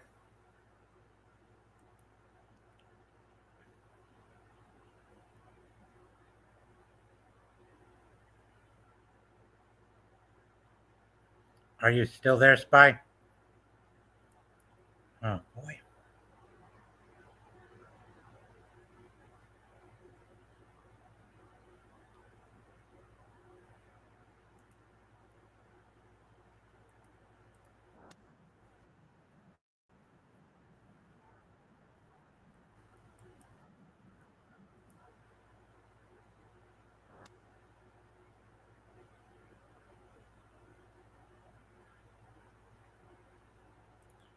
How's it going, Spy? Let me get the screen back up. So what do you think about this? What do you think about this? Why?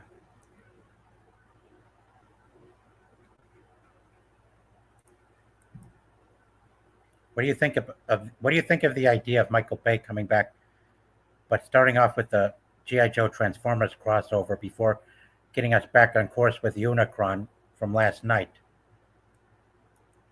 The last night, of course. Do you have any thoughts? Spy, are you there?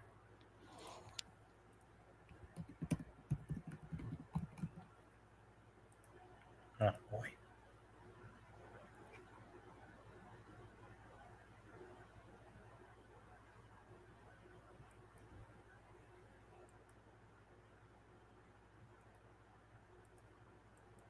Hang on. Oh, here we go. I got to work finally. Yeah, it's cool. Michael Bay's coming back. Yeah, I was really thrilled too. Yeah, I like to see where. Yeah. I like him to. Yeah, I want him to continue where he left off, despite making Unicron Planet Earth just from copying off of Transformers Prime Season 1 finale episodes 24, 25, and 26. Yeah.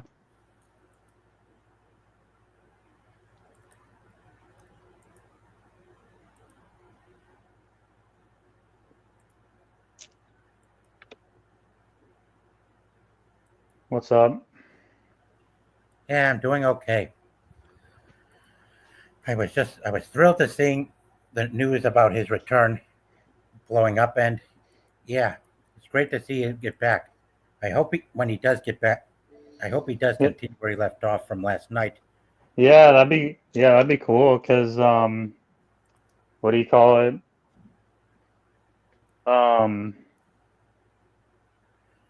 Oh, Unicron or Cyber?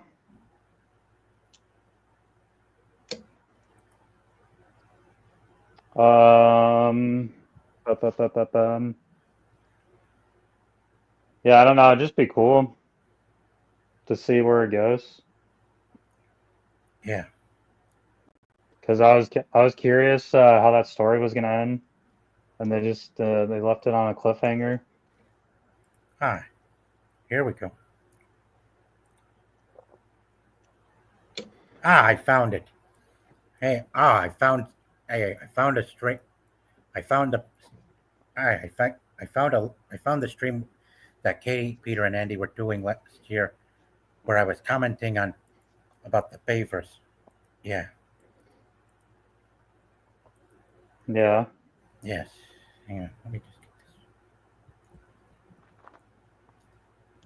Hang on. Oh man, what happened to your buddy? What, buddy? There's a guy talking earlier, and then he just kind of disappeared. Oh, this guy? You mean this guy or Tyrone Magnus? Oh, wait. You mean CS the director? Oh, that? Yeah. Oh.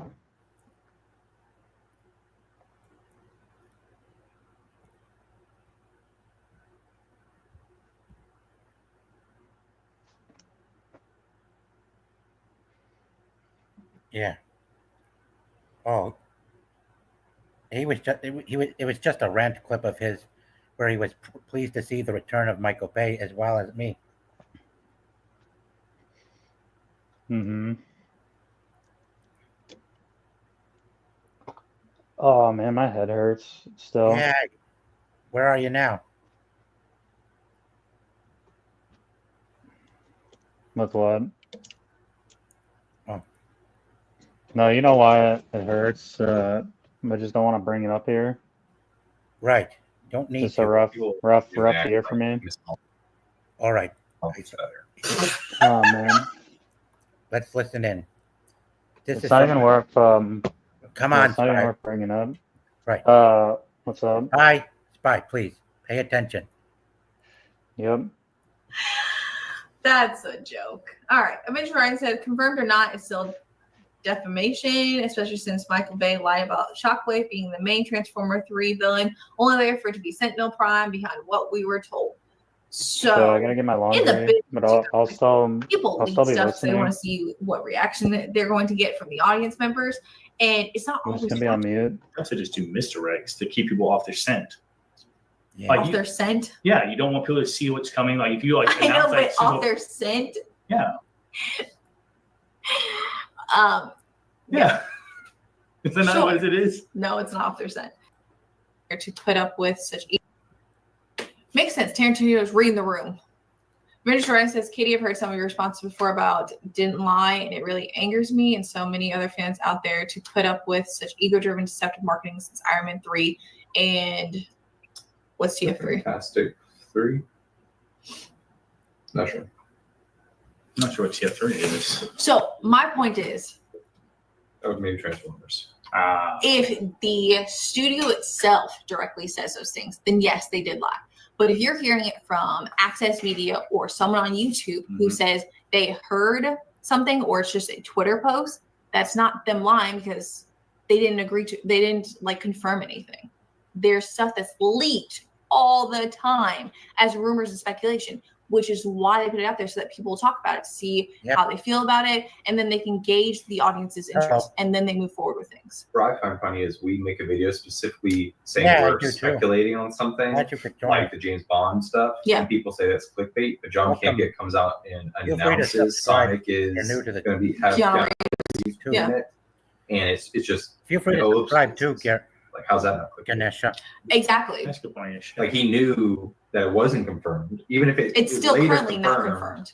And him racing to be first, if it doesn't come out confirmed, Is, But again, is so- that not rumor and speculation? I mean, that's different. everything on YouTube is rumor and speculation. pretty much. Yeah. Yeah. That was me back when I was using a different name and different logo, Spy. You know, I used to be Avengers Rising because of how much I loved the animated series Earth's Mightiest Heroes and stuff back then. But now, ever since July of last year, well, I needed a change. Yeah. Yeah, they were fun. The Katie, Peter, and Andy were fun to tune into back then, which is why I still follow them now.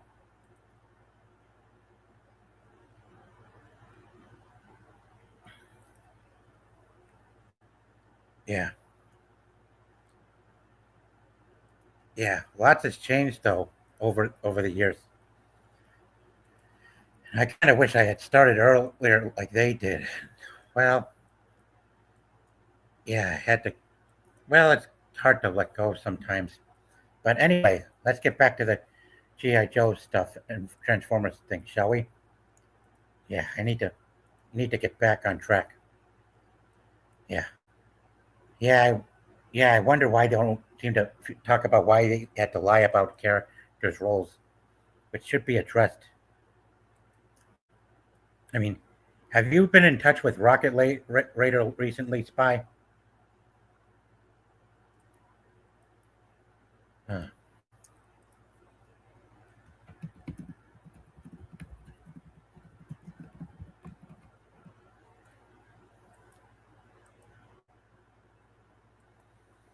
Yeah. Who? Oh, yeah. I don't know about bringing Shia LaBeouf back for the G.I. Joe Transformers crossover if Spy does direct it, but I would definitely recommend Mark Wahlberg for that kind of movie. And if also, what could also do good is if he can bring back the very Decepticon he and the studios didn't do properly and did not do justice for, which is Shockwave. Yeah.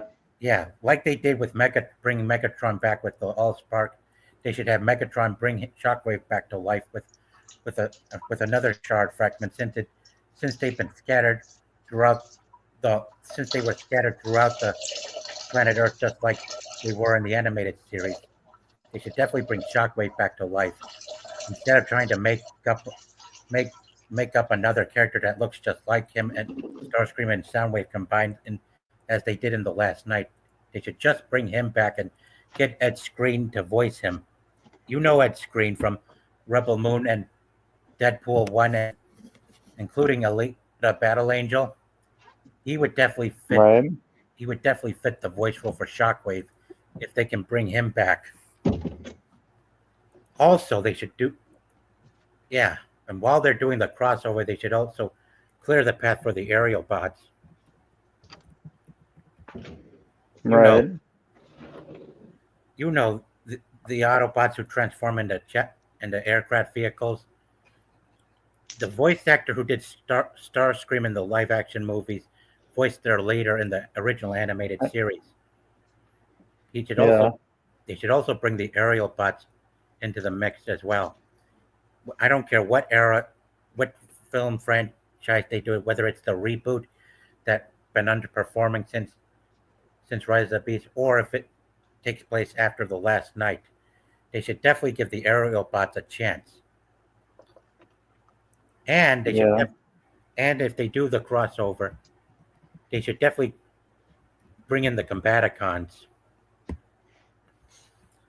The Combaticons are Decepticons who transform into military vehicles. Really? Yeah. So far, they only introduced two of them.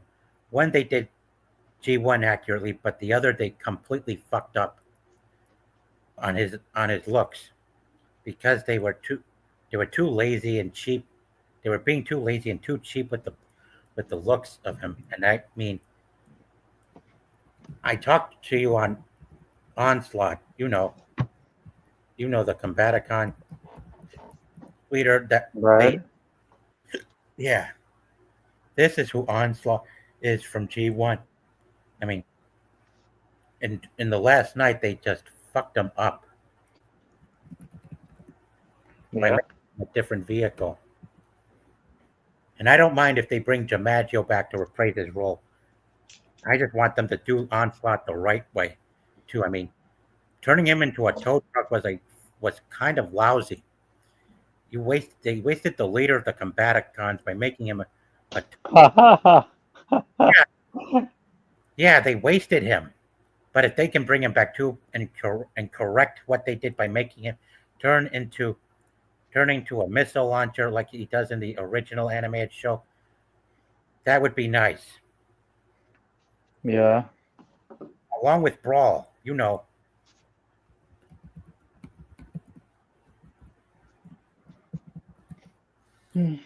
Yeah, along with Brawl, who they did absolutely 100% correct with his vehicle and color scheme, but they didn't make him a part of the Combaticon subunit. They should definitely consider bringing him back too, but also introducing other members of the Combaticon faction if they go ahead with the G.I. Joe Transformers crossover and have them as Combaticons under get Cobra's control with the help of their twins. You know, Tomax and Zaymot. Yeah. Twin members of the Cobra organization who are known for mind control. They can get them involved and with mind control the Combaticons and stuff while working with Megatron and a resurrected Shockwave and other Decepticon combiners like Astrotrain, Octane, and as well as an actual G1 accurate Blitzwing. That would be great. I mean, yeah. Don't get me wrong. It was nice for them to have Blitzwing and Bumblebee, but not only did they not give him as much screen time and not make him the main villain, but they didn't do. Wait a minute. They didn't do him as a triple something. What's up? You know, okay, this is completely off topic, but you know how you said you were with someone for 2 years? Blitzwing. I mean, like you said, I'm kind of putting 2 and 2 together because my buddy he tells me I'm better off just building Legos, and that's what you do. Oh yeah. Yeah, that too. Yeah, that's true. Yeah. That's what my buddy said. Like he's been with like I'm not even joking. Like this dude, he's been with like 60 or 80 different women. Like I'm not even joking. And it's like you're better off just building Legos. Yeah. Yeah, I know. Yeah, like he's literally right because it's like you're wasting your time. I know that too. Like unless you know they're the one. Like it's literally a waste of time. Yeah, I know, but what's different about this compared to what's going on with the Snyderverse as well is that it also helps get my mind off having to stress so much of trying to get Katie, Andy, and Peter to join me on Panelican for more streams I got coming up because they just, they started to overfill their schedule after 10 nowadays. But I can't, and it kind of frustrates me that it's complicated. Very complicated I'm also trying to, what's also good about Transformers is that, about Bay's return is that it also gives me something more positive to put my mind on and not have to keep stressing over the same thing over and over again. I mean, there's lots of ways you can find ways to get your mind off some of the negative stuff you're going through. I mean, yeah, like no, because it all makes sense now. Yes, exactly. Like, that's why I was trying not to say anything earlier when I Yes, and I'm glad you didn't have to. Like, yeah, because it's like there's not really much to say that already hasn't been said. Yes. It's And like, since- Right. I know. you And you know, don't need, yeah, you don't like need there's to no bring it up. real, You yeah, don't there's need to no bring reason it to, up. yeah, there's no reason to bring it up because it's like Right. me and her aren't a good match for a bunch of reasons. Yeah, I know. But if Bay is able to continue his universe, Uh, one thing he can also do to redeem himself is to bring in Blitzwing and do him right as from G1. Make sure they do him right from G1, not just with his color schemes, but also make him a tank and a jet kind of triple changer like he was in Yeah. Transformers Animated, and not only give him a good voice actor, but also make sure he's one of the main recurring Decepticons that is working with him in the continuation of his live action cinematic universe. Even man, Yeah. it's a shame. Because I would have liked them better than her buddy, but it's like it's probably a waste of time and money. maybe. I think it would have been, but I don't know. It would have been a cool experience. Like, yeah, because like I've never been to the UK, but that chick's just a terrible match for me for a bunch of reasons. Yeah, I know. Yeah. Yeah, I know. Like why would I like yeah, like why would I want to be with someone that devalues me as a man and just waste my time? Just doesn't make sense. Yeah, I know. Yeah, and you like to question why they, and some people would always like to go and ask, why do they gotta be like this kind of way? Oh yeah, and she yeah, she basically played me.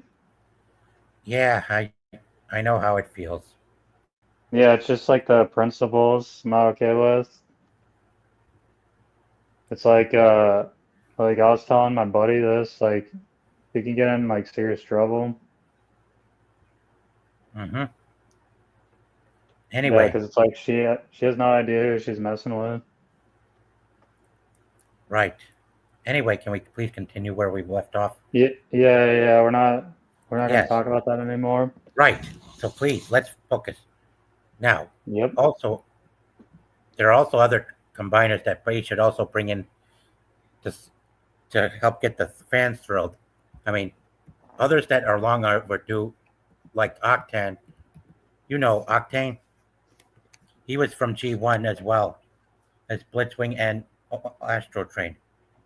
They should also look into bringing him onto the big screen as well to assist Megatron if they are to continue where they left off from last night. Yeah. Yes. And are you familiar with Isabella Merced, the cute Latina chick? Yeah, she's hot. Yes. The last night is what introduced me to the actress herself, and the reason she joined Michael But Bay. she's like that chick I was telling you about. She's What do you mean? She's yeah, she supports like LGBTQ. Oh, that. But no, this chick's way hotter than the other one, than the British chick. Yeah. She's just someone who's trying to make a living right now when it comes to. Oh yeah, dude, the economy's rough, man.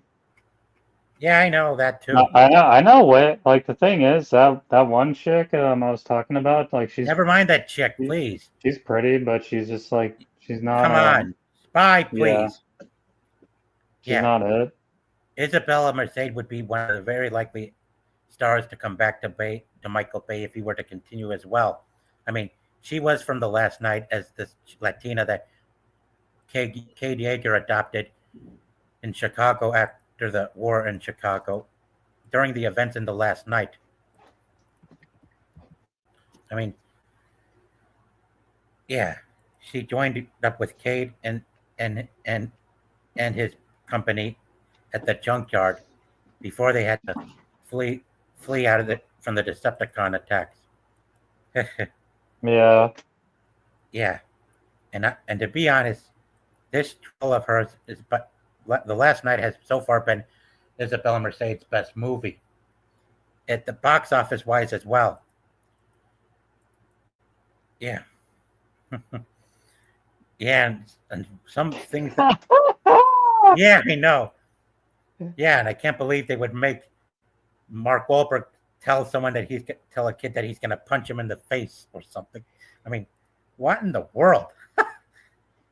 Yeah, I mean, he also needs to dial down on the cringe humor and stuff. I mean, dude, just try to balance it. Try to balance the humor for crying out loud, just like you did with the first three. I mean, dude, no need to get too rushy with the humor and stuff. I mean, my God. My goodness gracious. Yeah, I know. Yeah, try Hey, not you know to what's- force so much and try not to Hey, rush can it. I hey, can I tell you something else that's kind of funny? Yeah, but yes. But messed up. I lost a lot of friends over that chick. Like, I'm not even joking. You need a new North Star. Oh yeah, like I gotta find a better chick. Have you Like, ever met Isabella in person? No, that's kind of, you know what's kind of funny? I was kind of thinking that like She's not gay. I've seen her. No, here in movies no. Have you seen the Turtles movie with her? She was making out with a white brunette guy from Australia. That movie's good. Turtles All the Way Down. Yeah, and if she's single, you should just ask her out. She's the perfect example. Yeah. No, that's the even thing if with she me. I don't know if I could yeah, because I'm like a Catholic, so it's like whoever my partner is, like that's them. But like I don't know if I could get married because like I just like different women for different reasons. You know what I mean? Like I know. like that's not like I don't know. I think every guy's like that's the thing with guys. Like it's just a different time. Dude, I would definitely like you know the chick from Doctor Strange? I think she'd be a good match for me. You mean America? You mean Zashi Gomez? Sure. Yeah, or She would need to be around. She would need to be around close around the No. same age as you, though. no, either that or Jenna Ortega. Yes. But the thing is with her is the only red flag with her is James Gunn. No, I'd catch well the thing is with her she kind of reminds me of my mom, and it's funny because her birthday is like her birthday is almost around the same month Well, and dude, day you as gotta- hers. Yeah, she's dude, like a workaholic like my mom. Oh my God! I feel it's like you're stuck somewhere where you don't want to be saved or from your own thoughts or something. I'm like, my God! Wait, Come what are you on! talking about? I mean, Spy, you gotta find a way to move on. I'm just saying Come no, I'm not talking about the other one. I'm just saying like what do you call it? No, I'm just who saying cares? she's similar to her. Who cares? I mean, Michael And Bay. she's similar to me. Can you please?